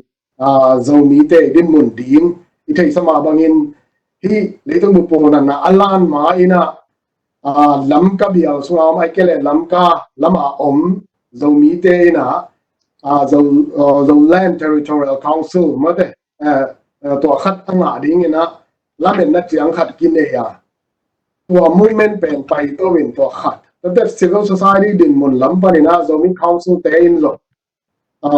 bang jira Zomi te ki pum khat theng na ding social welfare chini society sunga minam khat si khat sakhat hi na to ki pum khat na ring chi mabat anapan na tampi tak na oma en anunung pena in again na India in tua tulian tule tua akele tulan lai ta ka government hi BJP government PM i han jam na amana again na nidang in look east policy chi na ne ina tua PM Modi's in the act east policy only in Ariakin northeast India teng pen BJP party aring tahan na ding ahan chiam ko ma bangin in alang khada dena pu zo ko again ma bangina superpower te ke ka leitung bu ke kara ikimo siam ding achi ma bangin ko gampen superpower hi sen gam le India gam ki kala om hi manin zomi te I din mun to ki sai bang ti mo ring chi muna India in sen te kal swanna enina act eat policy ong chi in vai tam pi takong homin an ai pe nei min mu theina tamu le kol pi a ki pan mo do tun mizo company na te dim chiang lam pi chi te po la hi zong in te palet wo a hi Kaladan project mother Kaladan River project chinin to hong ong hi in a hang pen sen kum pi in ko gam pen kong jing pao le hang ai suwa ong ko ai na le alang khada adiakin ko te pa chau chu yinet sai kan bang zong sen te khut suwa om hin bek tham lowin a gas te bang zong sen te khut suwa om chi pe Indian zong theiตัวเต็งกองก็มาดิงอ่ะองคิมอลกอมเล่ North East India เบกทัมลวินอดียกินอินเดียมีสังกำโจกำเตดินมุนเป็นตั้มปีตะองสุขายอันนี้นู้เป็นผู้เซอร์โบลาดินักเก็ตนาเบลเป็นที่ active policy หางอินกองกำละมาอินเดียอินนะตั้มปีองเซนฮิเลอามา business trade ไอซองอินdevelopment ตั้มปีองไฟหอมนะจะมีเตตั้มเกียของกำเป้าเลยซุมบุษวกซุมบุษวกเสียงอีรมขักลิงเป็นปัตตวัยจิตเสียงคิดตัวน่ะตัวดินมุน่ะเรามีแต่อิน politics ละมาไอ้แกเลยที่ economic planning ละมาคุยจะละมันก็สวนเทดิงเฮียมจีเป็นผู้กลาดินอากีทอกชัวแกนนี่จิตเสียงตกกิ้งอ่ะพอดีตัวเฮียผู้กลาดินองเกนดิ้งก็ได้นะครับตุเลียนลายตักอินเดียละมามีสังกัดเป็น COVID-19 ตกที่ใส่latest บางเจียงอยู่น้องเฮียมจีตัวpolitics หักแหนลาขนาดมันตัวเป็นอีก topic ปีไปไหมมันตัวคิดเจียงนี่นะตัวมาบางอินตุเลียนหลายตั้งhot topic ไอ้ที่ไปเหียงในเตยแรงมังปาจีนี่นะไอ้เทียงอินตัวในเตยแรงมังปาอีภาคมันตัวต้องกิจใส่ politics political กองทัพเป้าเลย political ตายง่ายนะไงตายง่ายจริงที่politician เตสุงะทุกตั้งปีแต่ของยิงจังนี่นะ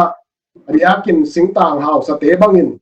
ที่แรงมังปาไปเหียงอามามุนเล็บบัวองผู้สอบเซนเป็นโจกำองสุเขียนนาฮีอาจจะเป็นนาฮีจีนลุงกิมโดนตั้มปีแต่อมกอมกาละโจมีเตอินะมีนำดินมุนปันอีกขายขมนายโจมี council in ที่แรงมังปาmoral มาแต่พักอับอลิงกับกิไซของแต่พอกันกดเกยุงทุกกิมโลนานี่เกยุงจีนี่มึงเป็นนะชุดสวะร้านนี้นะองบอลินที่ชุนี่มาต่อ latest update ตอมกิมจริงนะน้องอัปเดตสักดิ้งต่อคิดจังเราเล่น territorial พอจังตรงนี้จีเล่ได้นะอีกแค่นี้ topic ปีน้องสักดิ้งนะเสียกลันจากต่างนาโตสามิงอามาเป็นเดลีปฏินะองค์กะฮีจีตัวเล่มดิ้งยานั่งหุ่นน้องสักดิ้งยาเล่มดิ้งเล่มไม่กี่สามอ๋อกี่ป่าวไว้เสียคุบโคลัมจิงคาร์ฮีน่ะนเวกุนจิงพาฮีตัวท็อปิกกี่เกนตัวเสียคุบินองตักหลักสิ่งที่ให้จะองไฮไลท์ติ้งอามาใส่นะโควิด-19เลยอินเดียโจมีเตดินมุนจิตยาอินเดียโจมีเตรีสปอนส์ดันต้มชิคงเกนจวนเลงอินเดียกุมปีปันลักนะสิยากเลยมณิปูร์ government มณิปูร์ state level government ปันลักนะสิยากินะโควิด-19เบลอับุลตุงลำกระซังกิปะตาวมาไอฮิเลเล่ relief ลำของไปหอยบางลักินขวาเต็งอินกวนเต็งอันตังelected representative MLA เตตุมโตนะอันตังโฮมนะ relief ration กี่โฮมrelief ration โฮมนะอมินะอีบางตันเฮียมามินาวตังบอยลวดดิ้งเป็นนักพิตากาปันปีองสวากินตัวอินเดียเบลอี government นี่นะอีปันนักพิตากาลักเสียกาอีมีฮักษณะชิลมลมาตัวเอลัมโอมาซักลอนอมคิซาโลเบลมีมันเลเวลตัมมาดิ้งฮิเลเลตัวเตอี CSO เตนจงปันลาวน์ organization tuam in panlak na I atuta dia nek tom zon na nek le tak pen I banga abuai sia uchilom loma abuai sia ding chi kiza akizak omlo man ki pa huai ma chidina I hopi tuam hilelet zomi te mun tuama nek le tak zonga India hopi tuama hi na hi mi tampi takina tola huai pen ya COVID-19 zia ka nek ding mu lo lam hilo a ration lam hinon lo ina I maban ipai ding dana I zomi te tampi tak India hopi vaigam hopi tuama na sema hospitality industry na sema hotel hi na airlines hi na wellness center te hin atuam private sector asem kitamma ma tuate tungto na tuate tungto na inlama inkuan tampi tak ki vak ahi na I maban bangong chidingyam chi ki ken thailo tua private sector India bel tampi tak collapse chi hial ke le bang tanya ma suffer haksat na tuak lawai changina I government in la bailout US government da miam European government da na I sum tampi economy ai cha pelut mok nai lo hi changina haksat na tampi tuakun tuate akidi kinga tuate next zone na kingak na nei emi zomi te tam hop ki hop to ma hi na hi imaban bang chidan ding chi I banga mialma ma chi thei a hi tuate tam zan lamina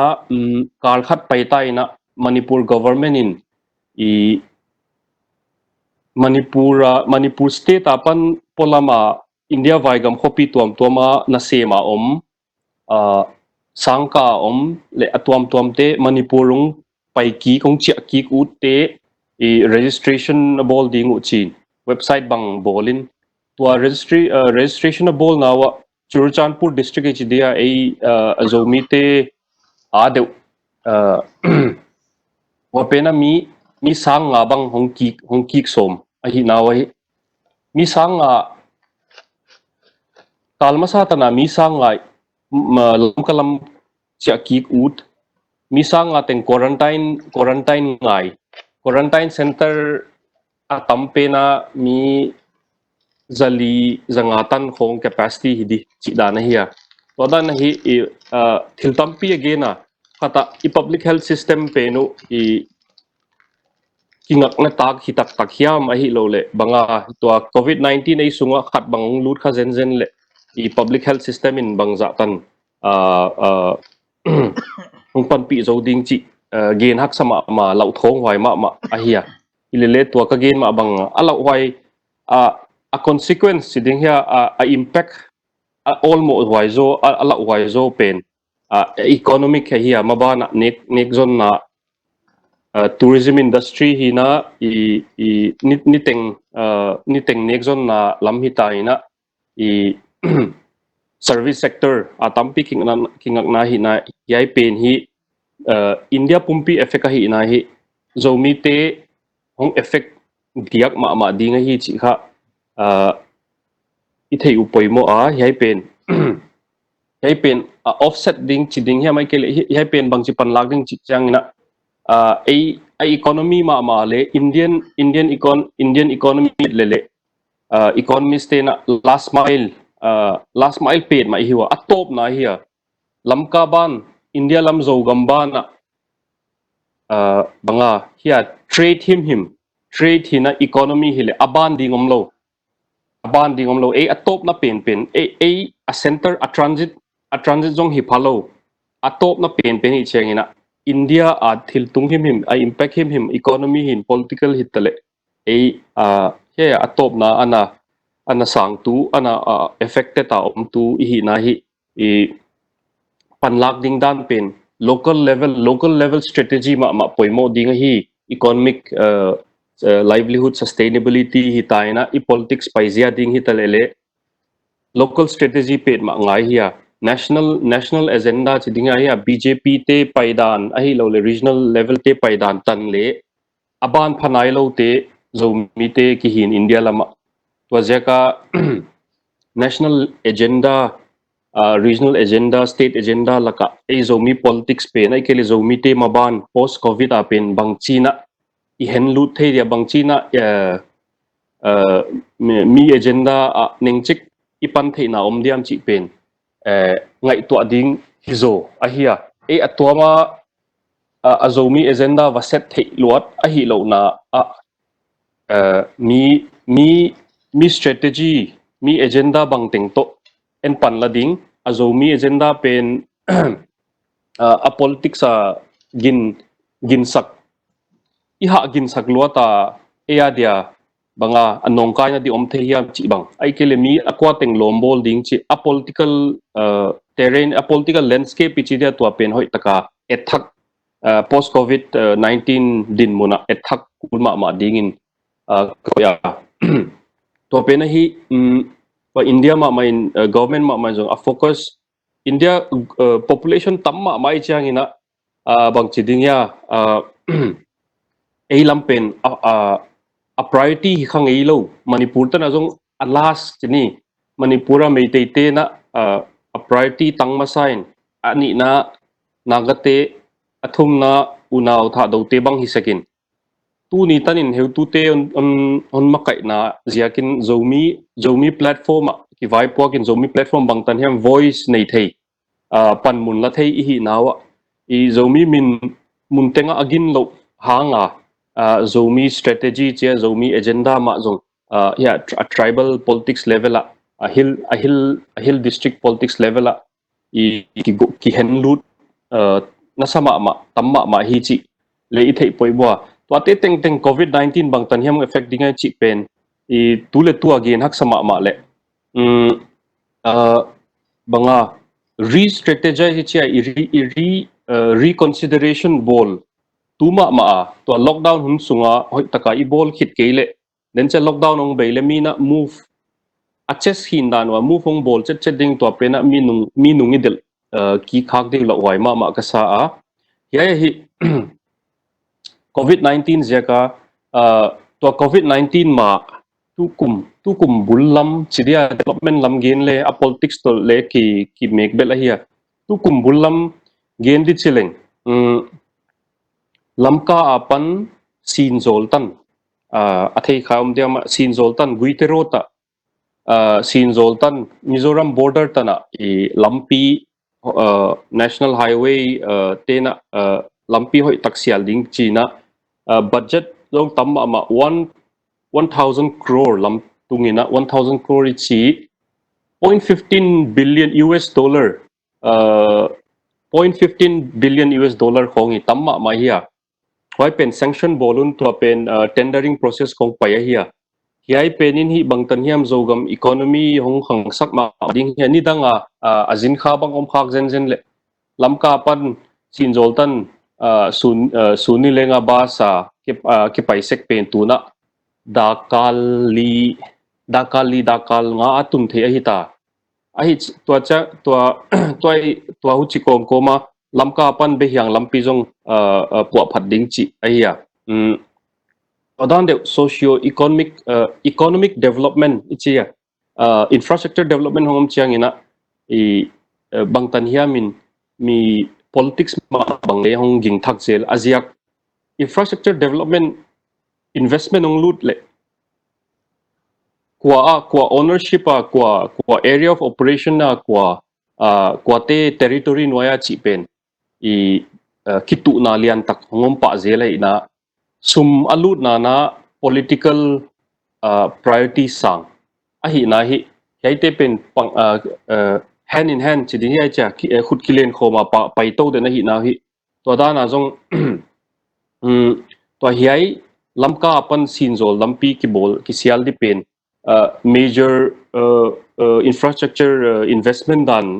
center in lenga hi na hi I sot pi taka pat ana plan I tua hong sem so adinga hit ahi na hi tua hiai hong ki pat to abe hyang trade center more dan de le tua Mizoram a zo khotar ri ki kala trade center dan de wa LCS land custom mun to act this policy chi pen atamzo bel I maritime trade hilai mo long pia cargo trade hilai here tua bangza hiam teng I land based hi ding tua pen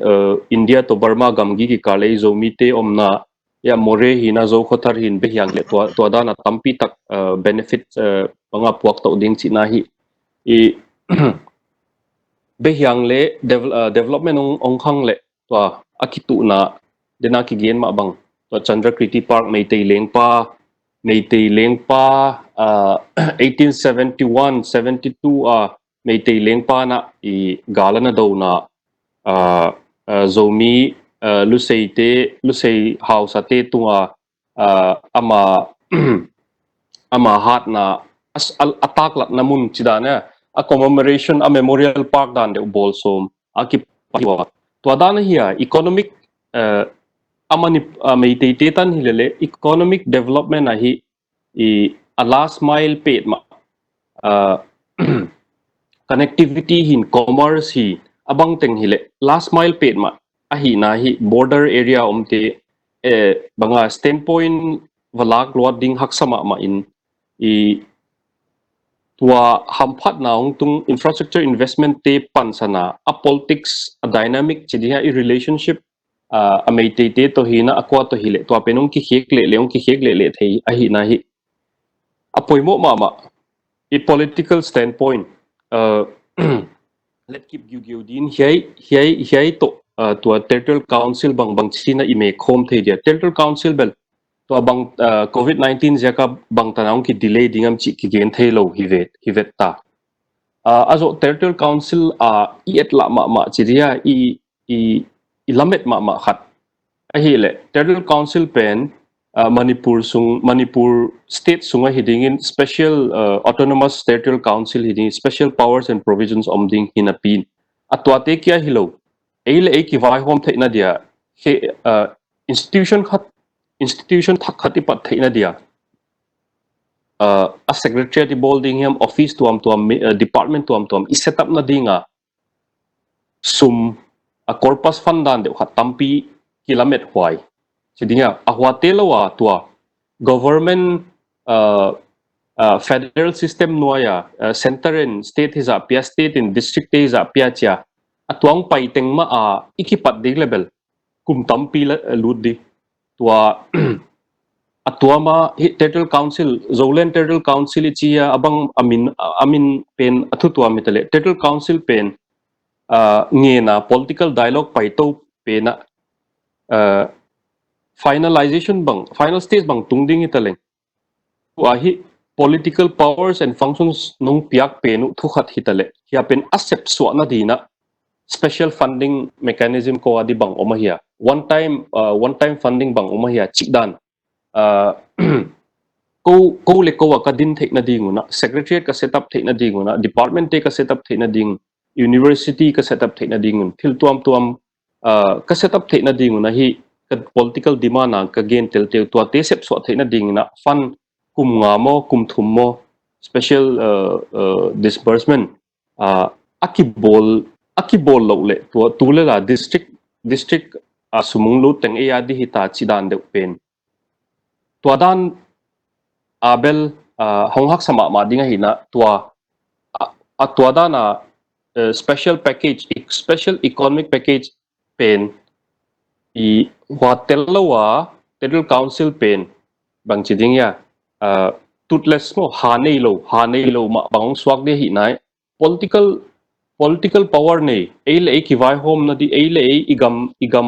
igam tunga culture tunga institution tunga thunei na nei na pi na economic power nei kele financial power nei kele thupolo financial power jong nei hilele sum pi sok di central government apat ki nei lo ahi le hun sot ma zogam khan to na dia lut lai de hi chi na hi Podan special economic package pen to COVID-19 hanga bang tan hiamong effect ding chi pen aboy wai pi khat swak mo amin puina legislation danina act dan nong pasak lejong special economic package tel keile ikitai te na pen economic socio economic development ma ahi na politics isai political movement isai sai ichi penjong bangdia banga end goal a purpose dingi chi le socio economic development zomi ti adi kidai hilalina to pen mismatch di hi cha hongki zoi ton zo non lo di te o chi bang lau hwai ma ahi na hi hiai context cheni hiai context tua zomi council in layong so apena hi le behianga behiang pen Myanmar border Burma to gamgi laka khwa khathina zo compound jang te hau sak na ya tua kianga ton jang khwa ki chema tua muna chivu le ki chi om ni danga chi lak namun chi bol namun chi mai ni hi salt mo chi lak namun he mun poimo ma khathi Mizoram Manipur le kam hau suk te hau sak lai event tua laka political interest tuam te ki suk tua sek na hina I tua mun pen tuna Manipur lengpan Lushai expedition 1871-72 lu sei house ate tunga ka victory chidia ka walzo na lop na thegi gi na ding commemoration banga munahi china akhe khap khong a footprint le thil tuam alai ki gel ana omin tua Manipur government in behyang poimo ding hi behyang pen Manipur government is on ignore the inon lo Manipur government is on annual se the inon lo tua central government ngai poimo more tamu line pen kia hilo ina tua behyang line pen jong zangni achi changun mei te teng lung lut chang bang chihiam chi le tua kim la ka tua Chandrakriti memorial om na pen park swading khatna ani na police outpost bolding china hiai behyang mun pen e zomi te gam ahi koma to trade center bang bolding hin highway bang puading hi tak changuna kum som lenga som ni tana trade center pitching khat bang swak thei di din mun hit ahi changina meite teng lunglu tain meite te kya hilo tribal mi pi chidi ya cha tuam te jong lunglu thakina hiai mun pen akitu naung ki panthak tua Chandrakriti Park via tua New Sai na mu tuam te jong tua dan background na mu thai mo myong lunglu thak hina more jong enle more tamu trade banga poimo ma India dia poimo ma hi komina more ki tu na mei te naga te le unau kuki te more ki tu na hilal ina atwa pen a trade control ding a trade line teng bang cha control ding chi na hilal tua dan de behyanga anau piang nai lo hi jong ki tu na ki pan hin chi theina hiakim hi khwa kim laka kwa te om hiam bang hiu hiam china information intelligence gathering dina tuna chimaini police outpost ki koita police outpost on ki koi bel excuse bang chidina chile government in bang bang hang ko hiam chi amau bel hi trade center rom dingai chengna law and order lamjong poimo in china tuang ko in to covid-19 ziaka kalthum paisa in jong government of Manipurina dayana kai fencing na kai illegal entry tamlo hina to pen control na dingina covid-19 amau illegal entry illegal migrant chidinga to te na illegal taka Manipur sung lute na covid-19 ya na pen virus penong polut count chi swan lam chi excuse nain dai tampi takana kai zo in to dan dewa gamma hamphat na ding ma mina to covid-19 zanga covid-19 lockdown khong zanga to dayong kai sak na namun khong wa hiya to kya hilowina to Chandrakriti vai bang chihiama thu politics onom le zomi chief association house ate ki pol khom naina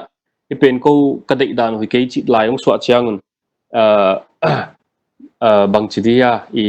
ichidan local level apan opposition omthei ding hi le China Indian Reserve Battalion sepai bang tampi koi be som seni tuate teng teng state pan lak nai etle ahoi state pan lak na bel ahi dima hi hilele zomi politics ha de bang tanya hong effect ding chi pen ahi kele behiang trade center dia pan lak na kalsuan na bang tan zomi politics nong kai the dia chi te hi sau pi ngaya to jaka thil development ni del kom thil ong pai teng lamping ki sial tengai kele mina investment ong bol teng jong ki pa pi lo ding lo chidia chin state lama jong investment point of view ending hilen golum wal vai jong investment tampi takong lu di himo hilele a local mite a local stakeholder ten banga imu ding banga I hamphat na ding kumsom ni som thuma gam akeu na ding ownership chidia land rights minung lak sak theina ding a hi ding hem chi pen hoi taka et kulma analyze bol kulma hina tua bang ma be yang jong khanto na chi pen mina police station police outpost ong koyo post office ong koile til tuam infrastructure development tuam tong koi te penu khanto na tak ma hidiam a local media din chi ngai su tham ma more example al pat chong til zilding tampio mina more pen India adia ASEAN countries te adia entry point hi angina aki makyanga unaw tha do khwate hin zo khwate hile a local stakeholder ten hamphat pi na pen neu lua tom lua a trade tak stakeholder save a kinai phalo gain thei lo kinai phalo a pol pen nitenga tamu nam phalo nga valutin ilutunga ipuak za va pozoin moriang polut ki kin tuateng zuak tua pen a level of engagement hina tua be hiang bang ong bang khat ding hi le laka sumdong mi hina mi pil mi siam kitamta hina tuate advice na hiam tuate panlak na le tuate recommendation pan sanin atwada na a local traders level mai hilo na I level of engagement I level of participation chiding hiya indo border trade sangjek zole chi pen adei wai ma hin twadan hi banga tampia kongge na ilele atop na dina tua actis policy pen again sama bangin na atamzo pen tulelina tuipi longpi te apanin na trade pen pai mo actis policy chia notice lam chiding hiya manipur hina zogam hila ina ngakla ma atamzo pen actis tak pen ship cargo hive hilele to tampi pen land based roadways le inland waterways to sidway port bangkilam zo pialta 90% zo ta hi chiwa zanlam kakan le alim lak jong tampi tong kha ko sidway bang colodine multi modal project transport project ka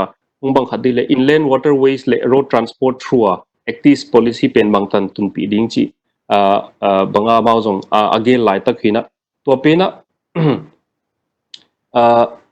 nate belt and road initiative in bang a counter nadan hilele China in Myanmar Sri Lanka Pakistan port lamhin in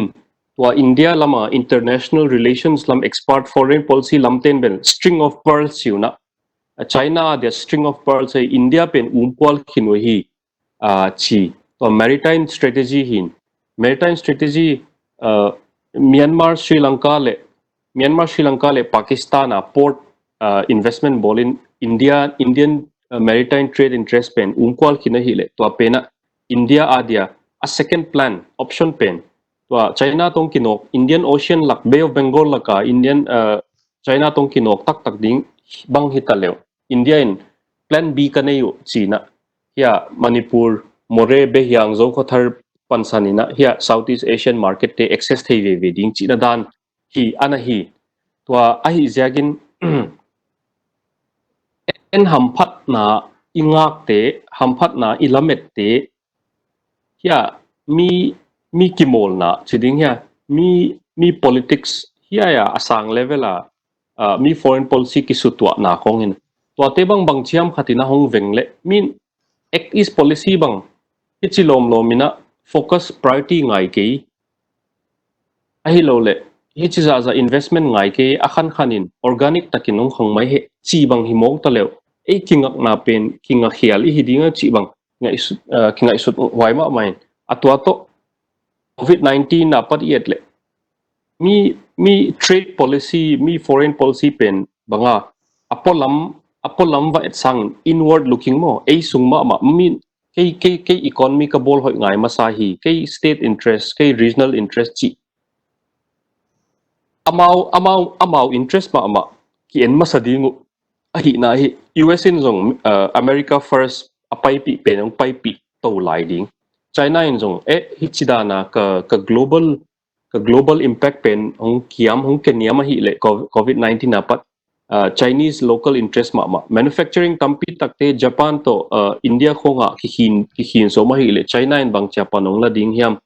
Belt and Road Initiative pen lo ching zo ding a hi lai diam chi bang kit bang tan hiam investment pe zo lai diam chi ki thelo hi na hi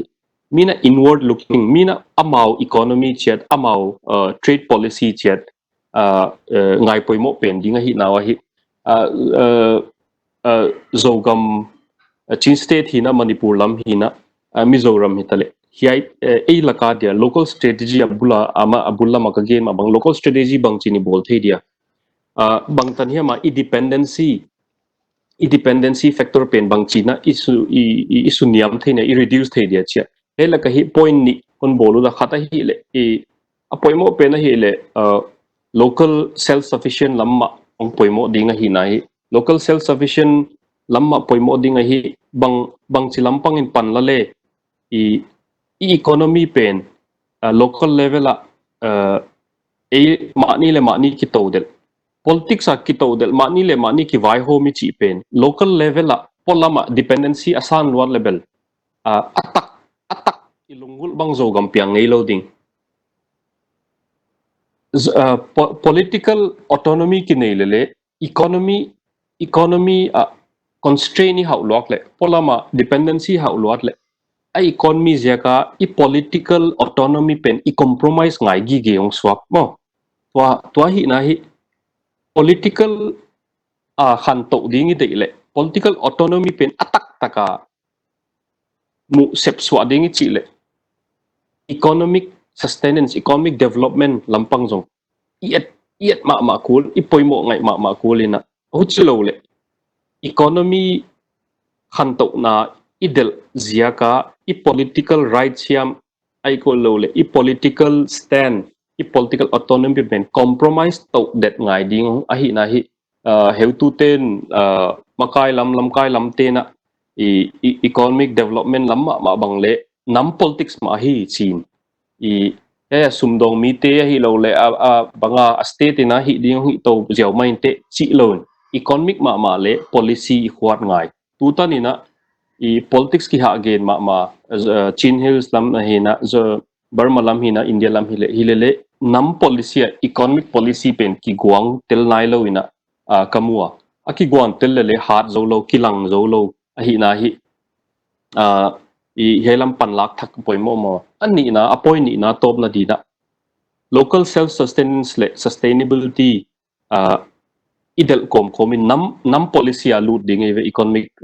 sustainability pen ani na hi resilience mo nam khat hi na zo mi te hi na hi mol tung mi hi hill people hi resilience tuna covid-19 hi na jingchang climate change hi na jingchang na global economic recession hi na bang hitale resilience pen asan ding hak sa nang tunga tun lele bangcha ki adapting community nam khat hi na mi nam khat hi na bang traditional traditional response in hiam community response banga hi bangchin ki panpi to bangchin panila mo mi sepdan US gamlam mo Europe mo India Burma to te sepdan ấy là cả hong bằng à hong trickle down effect achiwa ấy tung à hi cha hong tung sup hiloina ấy mà in tuate problem in ite haksat na in ite tuate pen bangcha responding sina resilient communities sidinga haksat na tuam tuak la jong ko pen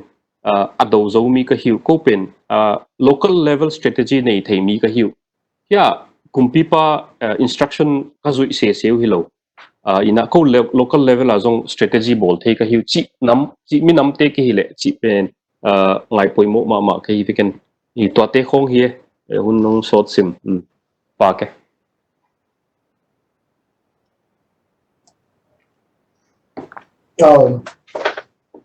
lung nam ma mai siagolan and to play to man pa tampi ta ong share marina the US internet the US talk show to lung nam ko wingen anu lung pe na again ma to zomi te mi nam khari na to ba ma lama zomi te mol tung kam nang zui ningen sik do ma ma na ti ma da mi nam khari na to ki tum khat dingin ki taka ina ding ke sam economic is ongin political strategy is ongin ma da why khat vi hom the na ding aria ken ba lam phan nai den kai chin ma politics sai mi nam ba is ongin phan na ken ba booking chu pa ba ni na booking ka chi ta tam pi na ho min ngai su lo booking mi nga the na ding ina mi nam khari na to ki ta kim ding ina lo khit chiang bura nagain te ken jong kamu thak kada I act is policy chi jong ma da India locked is chi jong lam khat ban zo ga mong nok ding thei din mo nam ve ve tulian lai ta kena covid-19 ung na ongom di hi ke le and China pen aggressive mama mo ka hi chiang ma da he bang chria tuipi lam pi alem ke ya le i lampi transport lam ma da lei lama pai na pen bel India so ongi ding mek tham la zong pan ta chi to khat do politician te ai zong in gam ma kai te na pilwang ta ka i khodak ding do ki sam to ma e chi long phok sak to lung dam in en to khijang amasala man again India la mai sangam te so covid-19 to ki sai ma da chu tampi ki za het ke bil balin ta tampi dang sha chen lung dam in en go lam to ka akiban lo na khada ya zra ya thok chong en te na thay lo yam khang le hi India bu pi ben lockdown event mo i covid-19 hang ina ama India bu pi ben lockdown ne hang tu kala ki pan bol khat ma da essential chiring ya trade ai ke le set ma ban te ria ken lo kho sing pong na lam te do hong ta o chi chang o ei thei pi chang hin en to la ka i sangam zo mi te to chi za in chi mai nen ko ba ma lama om kong kam suwa number one case ben tadi mungkin cicak ai cak lah and on hot mama in kong bo ba zo tadi on kithe tang ma ina kapatau za u le zo mo mun khat khara ke le hi lockdown hang ai ke zo in hi case number one hi na hang ai ke le pu na hang ma mai na gen the action na ka to na tampi ta ko min India la ma ten to na to ko in India kum pi na relief supply na na pia ku agina ma ma hi chinong gen chang e ba lamdang sak ki bil bel for thu bel zang e kengin te na ham phat na khat wa I gam ma kai dia akita MLA te ai zong ma da minister te ma in zo ma do kin mang pang ke chi ko ba ma ma om MP te ari in zo ai te hwai ma khat ong hi mo en to khat zo thu pi ma in te chi to ong phok sak che lung da mingai en te hi to ki sai na cho được khốp nó là mai cái hội nãy tầm mò bên đó từ giờ khốp chung kia đây giống như là sẽ có lan kia này giống như giống như thế politics điểm thì ngoài ní khát chú to rồi này talk show ní ta khát chú to được cảm bị cái bên trong cái chuyện này hàng tu ní tiếng imperial điểm cái lùng lùng nó khát được thà liền bible bài cái kinh tài tầm mò thằng khát chú ấy đó rồi gam after I can oppose COVID-19 pen so mi te politically ko chini chi tu ni ya ni na gen so min ai so gen awan bi na ki chap te na le ka analysis ka bo chang u zo khup chi da na azo mi bu pi level spectrum ko ka bu level ma to thu này tắc lệ minam tên là đi cái giống như thế mà thu này nãy này để bảo hi thu này pi thế cái mà đó cái này anh đi làm pan đó sao số chuyện đó president ba ai cái là gặp làm pan mình ông lại chỉ tết chỉ ở khen gấu đi khát yêu cái là bảo ai cái là à tàu mình dính dậy na thắt tàu han là ai dùng hiện thảo tăng ai lấy khốt số âm cái là cái chỉ bằng và sau pin again na dùng ông mình đó thế 2020 election level azong Dr. Lian Pi in bang ai zong ina hi NLD main zong nga ringa hi chiang ma da na thu pi pe na hi thu nei na lam pa na koi chi lam pa ne pang thei ding yam chi tom khat among pan thei chang so kin to khit chang mo tung mi te lam pa na 2020 election chat lam men na tom khat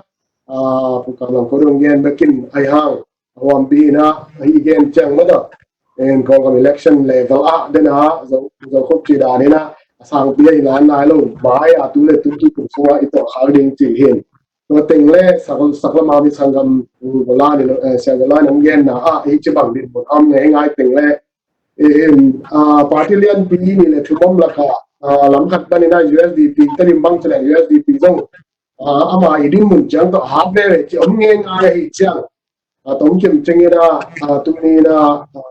khi mình là cái cùng giống cây này là hướng dẫn sao dùng phải phải được cho được cũng đâu nằm mai cái hồi lệ hoàng khi mình là bằng chỉ đến chúc phúc là có mình là ông giang nhiều là và khi thế tôi ý kiến sắp tới tung tông mình cũng giống bây giờ như là itu nya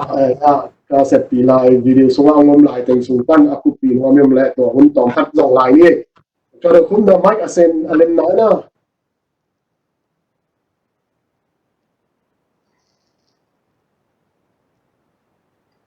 ra lại cái về không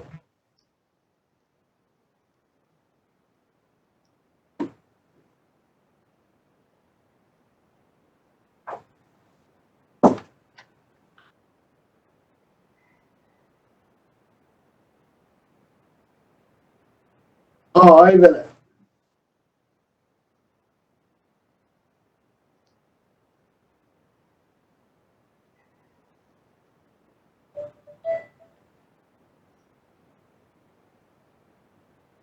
cái đâu được cho được không Mostly kapo nung nagdo may sorry po may po go siya go na India ba yung yan pen sa mamayong bayan sila inadong kangin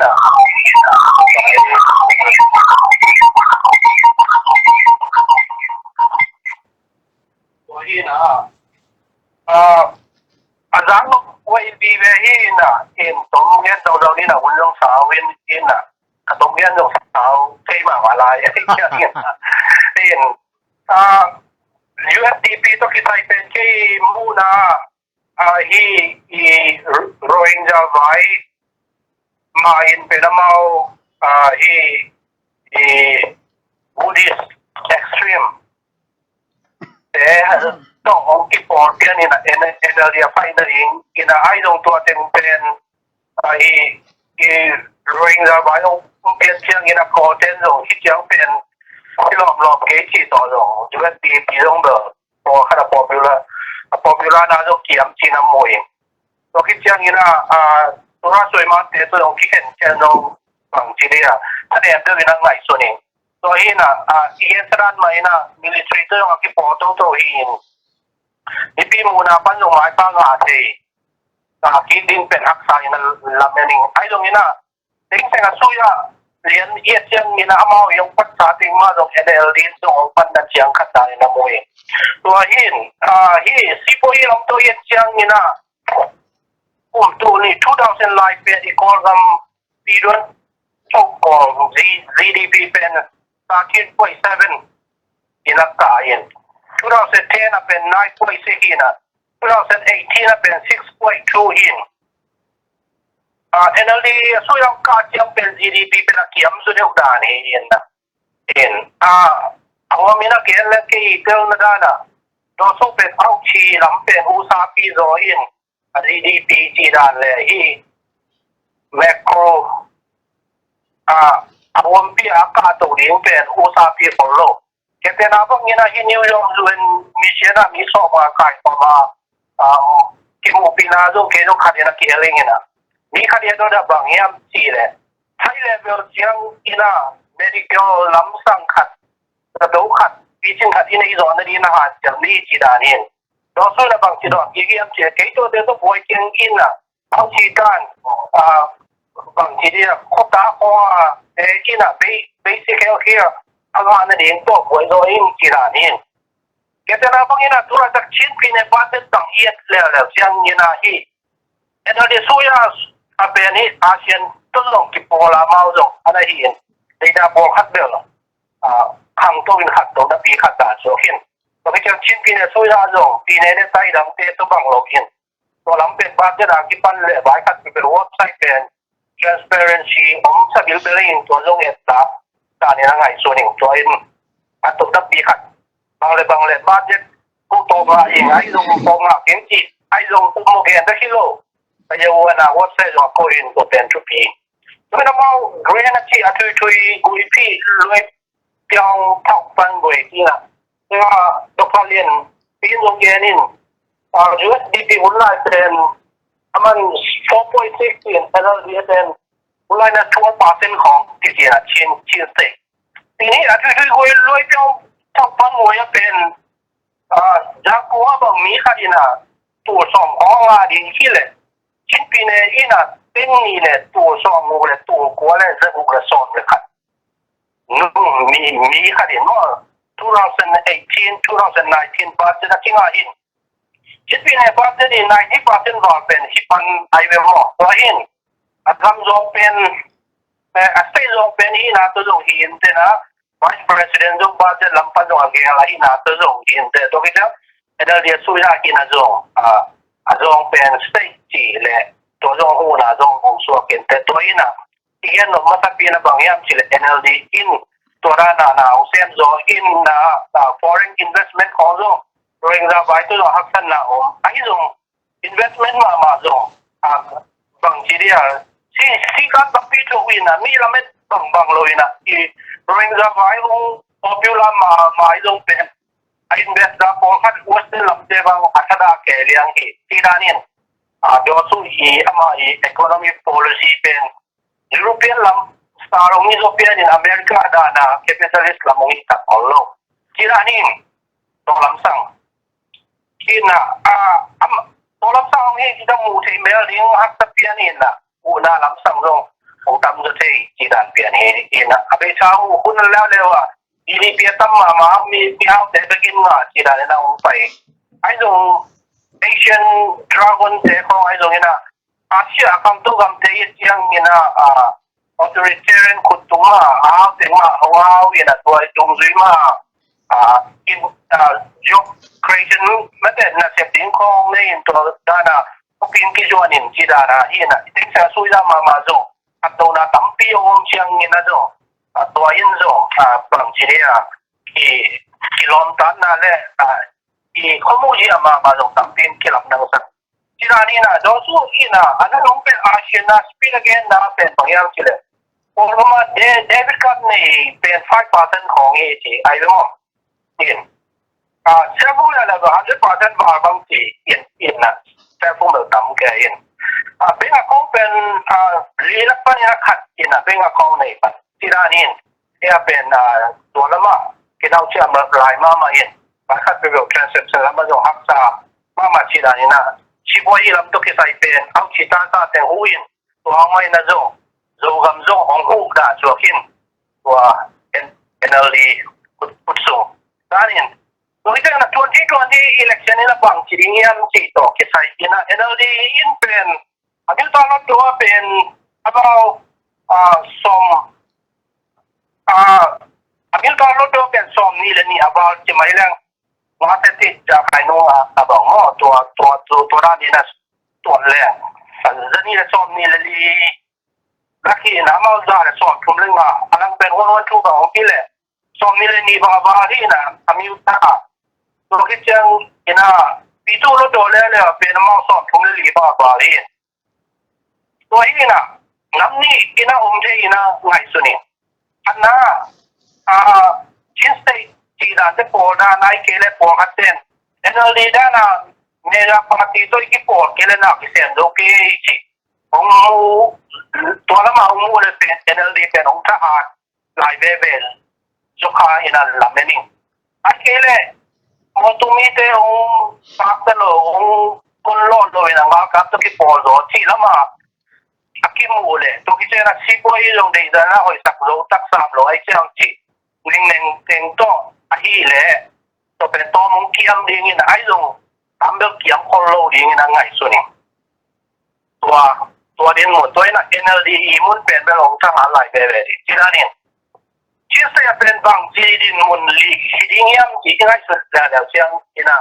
ขณะไอ้มีแต่ที่ได้เป็นที่ไอ้เรื่องที่ลงขาส่วนน้อมโลไอ้ลงที่ปีในบ้านจะส่งตัวมากิจเชียงเงี้ยไม่เลยตัวเองทางพันนาลงกิเลสน้ำนี่กิเลสของน้อมเองตัวลงเป็นไอ้ที่เสียเลียนะเป็นหัวที่ได้ใจเป็นกัวไอ้ไม่หมด MP กัวที่เสียเป็นลีมิวเนี่ยขนาดนี้ตาสิเดียวไอ้เจ้ามิวเนี่ยกัวที่เสียปาริมาณอาดินเป็นแล้วกัวนักเป็นอินา NLD นั่งเป็นกัวอินาอาดังUSDP นั่นนี้ NLD ขัดเองที่เสียเป็นจะซีดีนี้ USDP เลย NLD ขัดตัวที่ด้านนี้Abang sekarang election lazim CDE na ada partai nama itu lo, tanian. Tuain namni na ete tanian ang guys ni. Ada dia lo ang kahal le pen cimini sama uji hile. Cimini sama uji hile pen NLD lo to hidi ke hile zo. NLD muna din ina ang koi din a hile zo. So muna qualify din do mi to yung ko. Ay kaya mo tumida ka kipola hapan na ka din sila zo the city panina zo kipan ko to ayin ani maina to kyan daw the city le NLD to ayin daw ang kokay din na din ba ko sa pening hana MP din ba qualify take qualify din pero kaya bangina NLD bangina kamao zo hotel kollo din i-degreeของ experience ของเงินดินดานีอินตัวเป็นหอยตะไคร้ที่เจ้าเห็นว่าทุกปีอมวนไว้เต็มeducation ว่าสร้างเต็ม experience ว่าเนี่ยแค่นั้นบางอย่างตัวผู้เรียนรวยบางไอ้เลยรอดมาอินตั้งมุขคนว่าเช่นอินexperience ของนักเสพเบย์อินอาเดบางตัวไอ้แค่มีตัวฮัตลงเจริญอมวนไว้เป็นมาส่งวิธีการนี้NLDเป็นบางทีเนี่ยqualify นิ่งต้องเห็นเว้ยแต่ในร่างกายส่วนนี้ตัวนั้นขันหมดตัวนี้นะขันนั้นเป็น qualify เต็มที่ในดิ่งทุกปีตัวจงมาเป็นซีดีต้อง identity ต้องขาส่วนน้อมโล NLD ตัวจงอีกที่จงนั้นเป็นขาส่วนโลกนี้ที่ไม่รู้เต็มเป็นแก่บางอย่างนะผู้การเรียนบอกเป็นของดินพิหามตั้งหลายทุกปีเว้ยบางอย่างที่เลยakhir kan ma to kini kan ma to yung kele NLD to ikisok na no le mo lo di tiranin toranin kaya tinapang yan tulay takbong ina ibakta pi singay mang kita ko nung kipakta ubalon no abakta kita mama tiranin tinatira na NLD ina mo tumite pati te bang pen chiminitang kong piangding alala bang omle ubalon no pe ajing kay dinga the CD bang zo kong ite ingin alung na mo akhirnya NLD mama zo nanti dia akhirnya zo NLD lampan zo Zomi te qualify kat ni pe ma pe cinta ya ini tu pi tu in adi ka pen cinta MP samain moto ani to zo pen abai om zo tan kollo de nga cinta ibadat so ole so ko ba zo pen lo to pa ni na budget so kilo da ni na te kai be mo to ra in atau pen tua ina junior lot do apen oi ko pacha de siri zong no men la NLD zong no le la ayo kinsa ile na pe alang nia ipan the ni zong ber to bi bang yap ki le jot ni pi ulla zong pen den da de hina uang lain to ki chiang ina tulai tak zong falan de ina to ki chiang ina khal lam den lo do ko tha bang wa in ai lama qualify bang om leng mai lama zong un di hai te tam chi dan khat ina ngai so ni to men ke mu na pen bang iti zong pen som ni li o mi na chin se la ka ga pin buk la yin ang som de ye da ki ho mi na e ya pen li itam pen li hin arang ten tu ki po lin e ko on pia ko ka ga mu po no mo e ki da pen de ki si lo ding ko yin de series on NLD a hi zo i ma pai te hi na pen chin se bu pi avan zo di akang to sak din ina project so ding gel ding khang ha ma zo ap ko no te asang sang zo ai zo e a ding zo ap ko siam ding so ki to ina en bang bang ina chief minister ina u tio jo i ti te long pen i kin ho lo le ki lom sa kai ba ya chi le lo do ho ma pa zo so pia ina lo do zo ama pe pe zo nei ko lo chief minister long pen MP hat dan ma hin zo a bu tang ma hin ke i mo tiang ma bu ba lu ni de sei zo in ta ram zo in ama pen project zo anne zo de hi le ki lom sa kai mo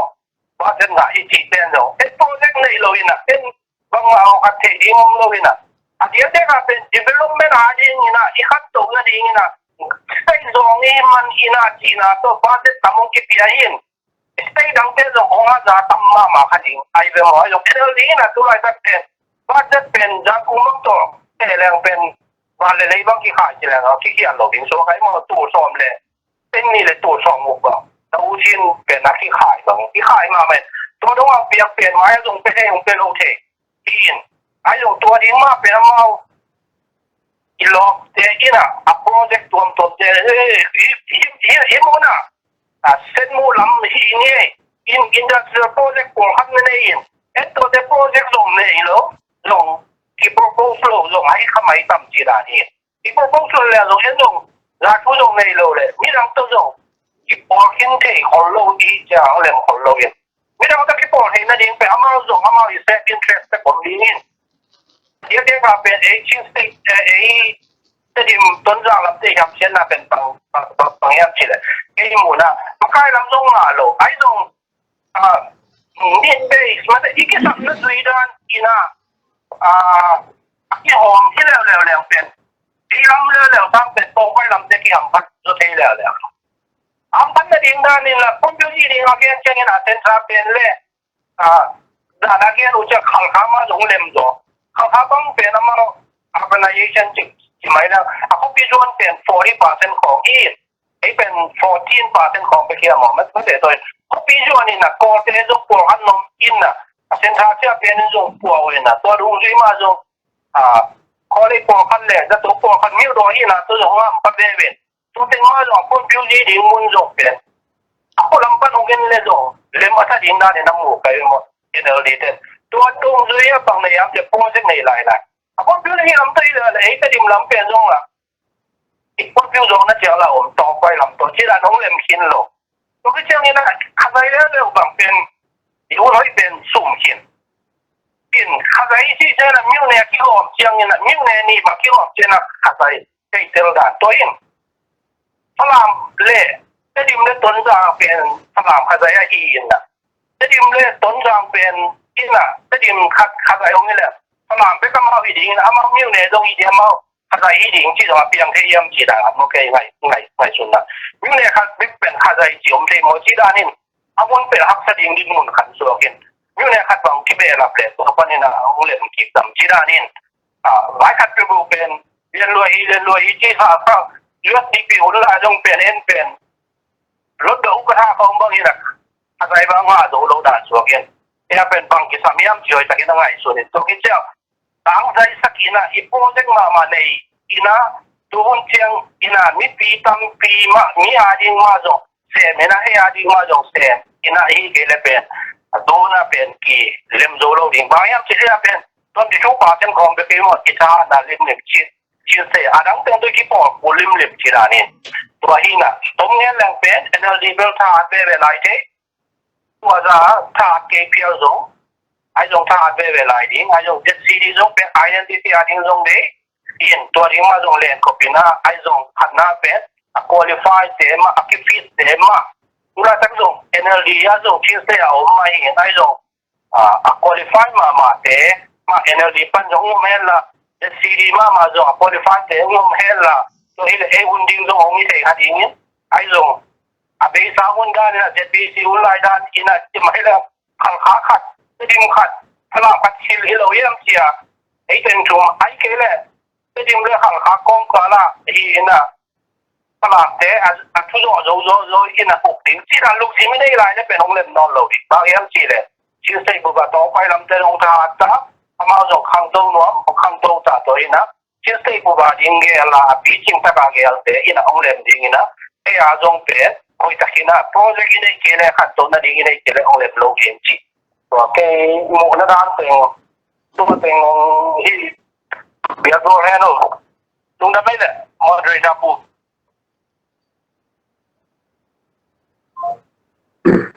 lung na mai la thado khop thu pi chai ma chini en to la thado khop gen mang level to I talk show amazia lamita hangena en politics by P post COVID-19 mother and Myanmar politics le Zomi politics by P ahom pia sangma ma again komena le tu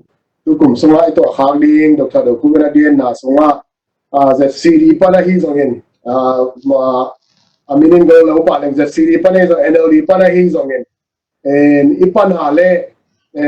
champion sunga ipan hale zong qualified MP hearing qualified MP low to dunia ide political is on economic is a hampan na pen kinga one loading hi chi ma da to khat ong ha gen penin gen na na NLD pan hi le zo NLD pan hi champion level a ai zong in na ngan do level a ma da champion hari ka po zo ring ngan do level a zo in te ka tang zo ding makai te ki sam hi hang a chi ma bangin dunia la ta ai dun mun to ki zo yana da ka do ko bi gen khat tang bin lo i take ai tu lian lai ta ka min chang chen pi ne budget aki hom sunga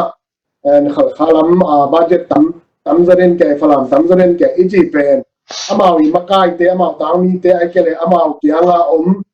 hi budget agi al thai ding thua sung thai ding tanu te ta pa te ai zong en wun ji te ai zong en amao project nei phadeu hi ding hi ai a ten nei lo hi ding hi chi zong ma to asung chu ba ai sang era tu lian lai ta ka makai ten thei zo in chin chi te zong tang pi na apo khwai le are wain na ken na cham te ngira en anununga puzo covid hom pi na ong khum na ding na sam lai ni ngira ama ong iam nai na en to mai na ke mi mau san dan khara 2020 election to pisai wain nga in te wain nga ken te chi ka gen sang in kisam ka saka tu gen khat nuwa zong ka gen ton tu hi in NLD pana hi zong in CD pana hi zong USDP pana hi zong in tua Dr. Lian PI zong in Dr. Kubai zong in ya makai te mato in mi tu mi sam te again capacity nei tak pi ki sam hi chi pendo tang pi tang tan the dek tham lo in voter stand zong kholam pe ka om nu me na pang khonu khapate ai zong in tang pi tang ta i the ding Nobel ki sam pe ma in chin capacity ane qualified tak pi mato asem zo tak biring aja siri panitel chinga NLD panitel chinga wakhat ani na ke mi ma insan dana bel NLD pani hi le zong NLD tulian la ta gambu policy ane ma do genenan Dr. Lian pi gen federal policy hi zong in takit chang na peace bai ma do ceasefire bai hi zong in takit chang da bu zo khobi ong gen bilbel bi ka sakhat mai lam zo mi te le ko gambut din mun pen tulian lai ta ka ko gamin ato khak ICD la ICC tung ta nga ki sai ma hi chang chi achi ma bangin NLD sunga yom le zo to ICC le ICC vai to ki sai idin mun bangyam chi ma da en to a ki pan to ki chang zo ga ma ring in nangi platform le na plan bangyam NLD yom hangin zo mi identity zo aki move thailo zo mi te le gam le mi na ma ring in aki sem thailo zo hi tuan kin kholo le te ariya kin zo mi te lung lung ma hi zo nu movement aki chitang tang 914 aki chi kong jing aki gen ma do mi nam din mun ki jan khan nei ding ade India gam na ngona zo sia golan chi ma bangin mi nam ki jan khathi na to ki ta ai din ding achi ma bangin tu hun politics tang to ding ma rai te NLD party pa ni na makai ding hileng to din mun to kisan bang chi san dan nei ka hi hiam chi pen ang pi ina ang thei pi ding ba ki sam pe main te to teng to bek tham lovin de da Dr. Khop chi takin CM din mun ahia chen pi ne songa thune din mun itun thei la ding ina NLD sunga bangza chiang ina inte ki hiam chi zong inte ki tang zong hiam chi pen lo ki sam ton ong ino ming to ma ba alang khal le wa the city platform pan minam platform pan nationalist platform pan ina he gambo baring 2008 constitution po fat bingai zong federal binding a hi zong in chi tele to ICJ vai to say din mun pi chen te I chei sak thei na ding bek tham ran a thu pi ma a minam party hi chiang in minam party din mun to akito akin minam ki vai pok zia to ki to ikilamiam democracy to ki to akina party governance party ke makai zia ki vai pok zia ki po pa yam chi zo tule election ke kala ong thu pi pe ma ino mi to ai ke le alang khara minam party min po ringin ke vai pok zia le governance ke makai zia pen amin be kapua adai sahuna ara shin sunidana ipai la ya le alang khara hilam US Paul jeopardy china alang li akisum thei ding dan in mo ngi mena ma ding in ma ena be sa imaban election campaign promise te atang tung hiam tu ina bang policy kin hiam chi te pe attacking bang pi le voters te na ung thei ding ba ki sam pen in te chi to ke I be lam nang hian la zo kum nang tu ni hun ong sao pe ma tai na awam pia nong gen be no ble tu lian lai da kan zo mi te political son le hoi ding hiam chỉ mất ở tú lệ tú điên một đến đến bờ bằng ai rồi hiện thắt tầng thảo ai cái thứ này là khát thảo khát đờn đấy lạ bờ cái sản hiện nó chỉ là nên tú lệ tú điên một là có ý thành cái sản hiện chỉ tống kiểm cho nên nó khúc sập biến tòa ông nghe này nghe xem đi đi nhá lên đi nhá hello cái giá hiện lên cái giá em đến đến bờ là mai sáng lâu cái gì nè tuần ông cái giá này cái lò mình đúng đấy rồi cũng không rong không lại đi là cái mình host cái sai in politics trong hôm mình cái là miền mà politics chỉ chẳng à đây chỉ là hot topic về bằng cách công thức thêm cách mà bằng năm mà có cái gì party up cái gì cái hiểu luôn mà thu xiêm đàn đàn máy rồi thì bé kia phải hi cái dân mà bà mau dòng lào nó đây sao bị lào này chỉ cho nên là lào liêm chỉ dày lời cũng lời tất cả cầm cắt khó kỵ các bạn bảo khi mình nằm tên bằng voice này hiểm sian bagay le rain bagay le gam sunga te pen tampao kholo gam ko lam ten pen ICC Washington DC banga ICC pop athuki mui rain tu ko ko sian te bagay le civil society ko lam base som ni thu na ICC ka support hi ICJ ka support hi chin te bagay le tora nai gam sunga te ba kilom na na chỉ là nó tua voice lang lan ya cái vậy chứ hầm sa sắm về có tua khát linh đừng khát tao mình tua voice neng phải statement khát có kỹ khát mà tum nó làm tiền bơ đầu xuân rồi chi ít chung áo quần sa đa na ngap hey phàm lắm làm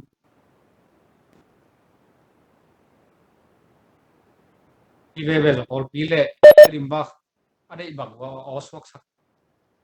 để mà mau nạp cái này gì mà mau sao mà với hin lâu gì chứ mà politics là hot topic với em dùng với chị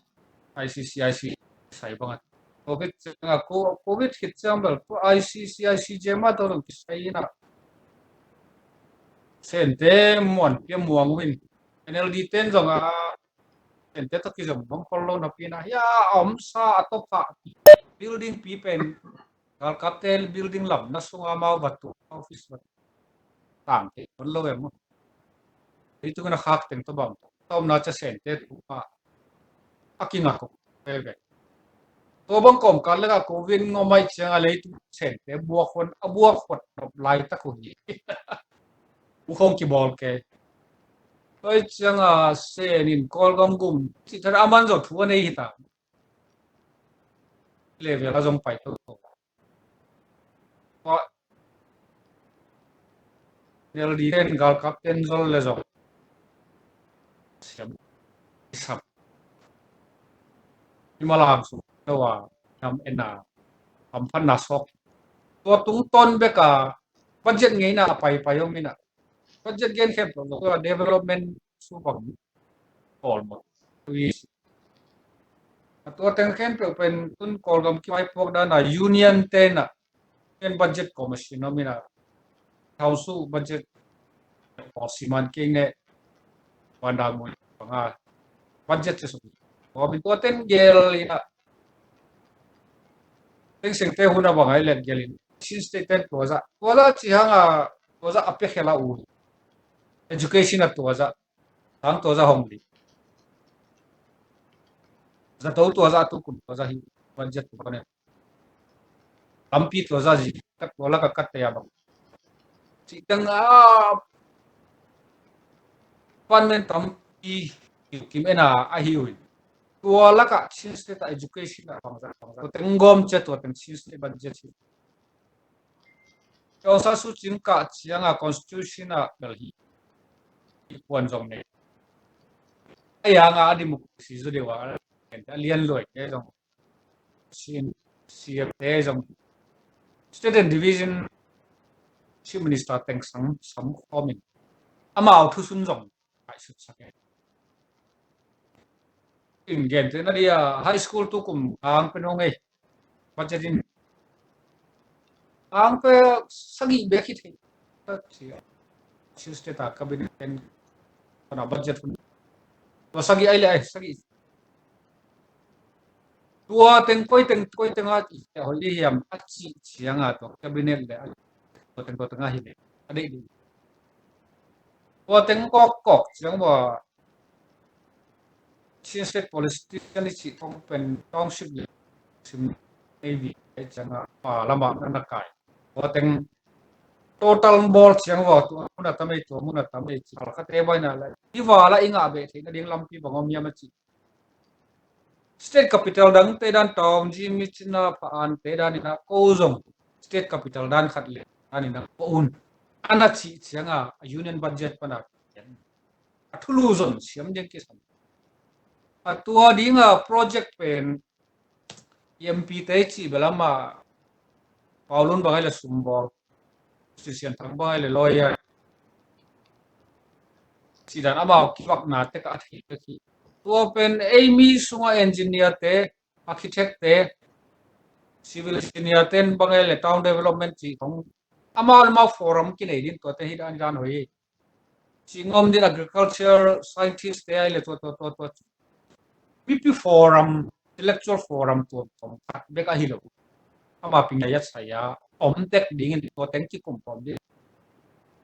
trim bangai le trim township bangai le urban development to ki sai bang town plan master plan hiam independent taka suai din to kita kum MP te to ki kum pom di MP chi cha MP forum trim MP forum chi bang nei di to MP forum ai cha ipa ki hina teng so ade ko tengina denai chi town plan bang to mana to tong man lo ina rural development na population 8% pen kota lama ma ichang to te ading development ma to bang ama sai expert tengina project le draft ni tek di to teng brainstorm adi ka ki tua teng pen bai no taka MP te na budget proposal na guwang ting cabinet approve approve lo polom di approve lo ile kuan koi muna block state level kuan block union level ai chi tua secretary te DG te wonji te akwa lianin hi block hiam akwa pa media pan koi chia noi ki ding hiam ai kele kun khat kol buk nek na anti corruption commission to noi di ma bang wau ding mo chi panang hi pan e lam pana proposal ne khat di town plan for development road to dan kisan atuam lo MP ten zon MP te ba len matua tapos on si danin to azong umasia balama transformation period dah na payah cakap. Mabana berperana civil society minimum development issue utak ipai pok na constitution kaya na ba pok pai ulai ta kami pi on to mini yol mo development atri Union University project proposal khat jong ni kaya lo to ten nga chaba kaya thelo university de yung chaba ok pau thei jong hi lo dia proposal ni ko to proposal te pen to EMP egel ok pat dil to pa engineer lam te pasti jong design ko chi bang teng building bang level chi em to athu neu sam lo hi pe mi pi tha lo ila kai development issue to 2008 constitution to hi na agal hiam pi table sap jat pa di to hi ulai tak bang bai ma mai pit tong hi son covid bang bal ai kyang bang hi holocaust pa ki sen holocaust pa ya su som to tui hola pas to pen kol mi pil te nak i thei lam thei bek le jong opi amao lao te development issue atwa federal as of wrong NLD ayom USD ayom sini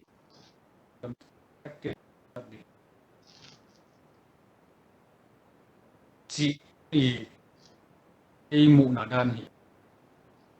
to pai to mi politics chi ba hi ta ki khente health ke to dia ba constitutional la ya politics khot bo ding a khoi dia ko in tun no a san su chi bang pai teri mang pai na taw hola bang dei no yam chi tengin a khwa ko bat tenu age tua bang a lui sana nei le tuilama ilam chi so transport lama hidan de road transport lama hidan power electric lama hidan chi nam si le to pe naman aki sapuna chen nungmai le mat pero sa su chi thu ben state budget bek pana pailo state subject om concurrent chi union state in athule union subject om union project te pe state ten de yong chi utari banga bang union project agu bang union level a pan put up the si dani development issue 2008 constitution sai a federal chi zala hoi pe ma yang aku berakat be bisa kem pe dong ikhe hun aku ane ngatong aku an ani tadi development party lambang ber isu gen lek development i nam liu le aku kon ka li aku dap de ai zo lo te kita te ai zo ten te ki zer de la politician ten a focus di ngom di develop puchin sen than kan developmentของbang ko ki gen nga ka sep di hung gen ve wo chi i zom tam pi sam intellectual tema ba ka pa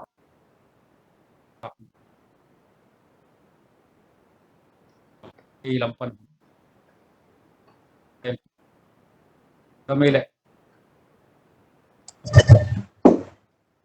lung na mai puzo khup kale to puzo khubong gen na kamal khat to bai September transition hi podin chi ngata na chi takina yes the people in the uteng sing online convention democracy hita en chin ayang tampi takina adong sasu chi hun tak chiang ina democracy tung tadan bek kam len exam mi tampi takin jong to adong sasu NLD government hun takte the democracy paida nina apaida nina kingai sunina en chi takin tulian zongam tin muna enle hang aria kem tarim tanza mang enle hang tulian laga MP te pen tua abei sahuna revolution hun to la ni kala chinina ngal kap ki na dei lo huna lang pan huna makai te vi ve ai chang ma da ama democracy hun bangcha civilian government hun tak changa MPU so pen transition do bill tak bi en to akip 2020 election le akip kumnga sunga bill chu pi ma bill in bill gam dang tu so mi te ti gong gam sunga so mi te in che ke chin hai ke en gam dang tu mi te na ilung hi mo le kin pa min kwang phok sak khat ben hi chi banga gamaring development khat wai zong in project khat akibo chang in bang chikibo chi pen ki the yin hi tams akipat chi la zong tampi tak thu ki sung atel chenga hi zat CDI zong NLD MP te ai zong in tot te tung zong gam dang pani na adip sak te na thu tampi tak sung to chi un da zo khok gen lian ma to MP forum party din mo na hi no MP forum bang ai kele MP te ma mai zong gam khan tong le ding in akisam pen do bang kisam nyam tuilam meilam thalam ai zong ma to atote akan ding le lim takena thu aboring akele project proposal aboring pe intellectual te expertise te mipil misiam te hina tua te pen organize ding pen do tua te jing makai te ma zong akilamen gi ge hina zong in transition hunda na chiang ina en tua za ina ilamet za in le gam khang tong te to yet te tua to ki tua ke ki ton to be tam lo ki bai hom hello ki ba kilang in tu atam ki ka do to kitel chiang zong candidate ding te ai zong in ai itel ding te ai zong in MPA zong maka atu nuam pe ma ina hichibang in mun atu tai chang nang oi chi ge ding ne hiam ma te en project ko zong ma ding in bang teng ki sam hiam chi thei sin san ding to ki sam teng to ki sayin kwa teng in to ma mi pe mi siam expertise intellectual te ma da bang za tan kun so hiam ai kele to te organizing to te in a proposalizing economic modelizing in mother hi bang cha policy development ko chi bo hiam chi endo adiakin thungai sun che politician politic ngai ngai ni au pek mai na to dim ta ke ding do ken lo lai khang morning en to lo to ingam khan to na pen ong lim chi ton khol lo ding NLD ai zong ZCD aka zong in mother imakai te ina development board am gen na lai dal khat yak chang lo nge khong to zong na ki sen thei non lo en chi ma bang ina chin state ga budget ki ge na azong en a package ki ma ina na buak zo hi le hang en te na pakina falam airport bang che hang tua bang ma na hi le eni nga lo na hang pe ei lam pa dina MP te be kin zong a sem thei to lo to ma bang in ta wa na MP ten zong ai mi bu mi siam te lim tak ma a consulting mu pen bo ki sam te ma hi chi CSO te a ke pan mo do mu sak kin lum da me kale lung da me tu ni za US talk show ong ki hau the ya pu zo khum nai zong in ma do sa do la na hi zong ina ta te do thalian ti hi zong in ta te pu kam lam khu bai zong in sia than lian nei zong in special guest te tu ma na pi tang in lum dam chi lum dam ko no min ki cha ka se pi do tha do khu vi ta le ma do pu swan ti hi zong ina to ki te pu dong no hi zong ina tu ni ong kel he kan ba lum dam hi za da US talk show ong in camp sa le khang sim le ma ti bi ga khara om lai zam bul na no le pa ko ma pe te tu nga za da US talk show nong in manu le tha nong piang manu na pi takin lum dam hi za da US talk show sunga ki gen thu le la khem pe pen hi za da US din mun lian hi kin sam lo wa again pa te hi again te san dan le din mun ai ke le san dan le amu na pan hi chi to khat zong an hu pe na ong vai khang ningin tu ni tanu pi pa na ima ban to chang to maziang ni che manin na pi takin lungdam hi tanu pi pa tu lungdam abe sign zo ma sana tampi tak bari na hi to hit chang ina Innkuan song pan ina zong tulian lai tak ben internet access hi bang chiding ya transfer ting na ding ina internet access ben in sunga adanga ki za long za dong ding ina hat ki samai manin Innkuan pi te bang in tu nai ni nai thum sung pe internet azang thei lo ama sacrifice ma mai ina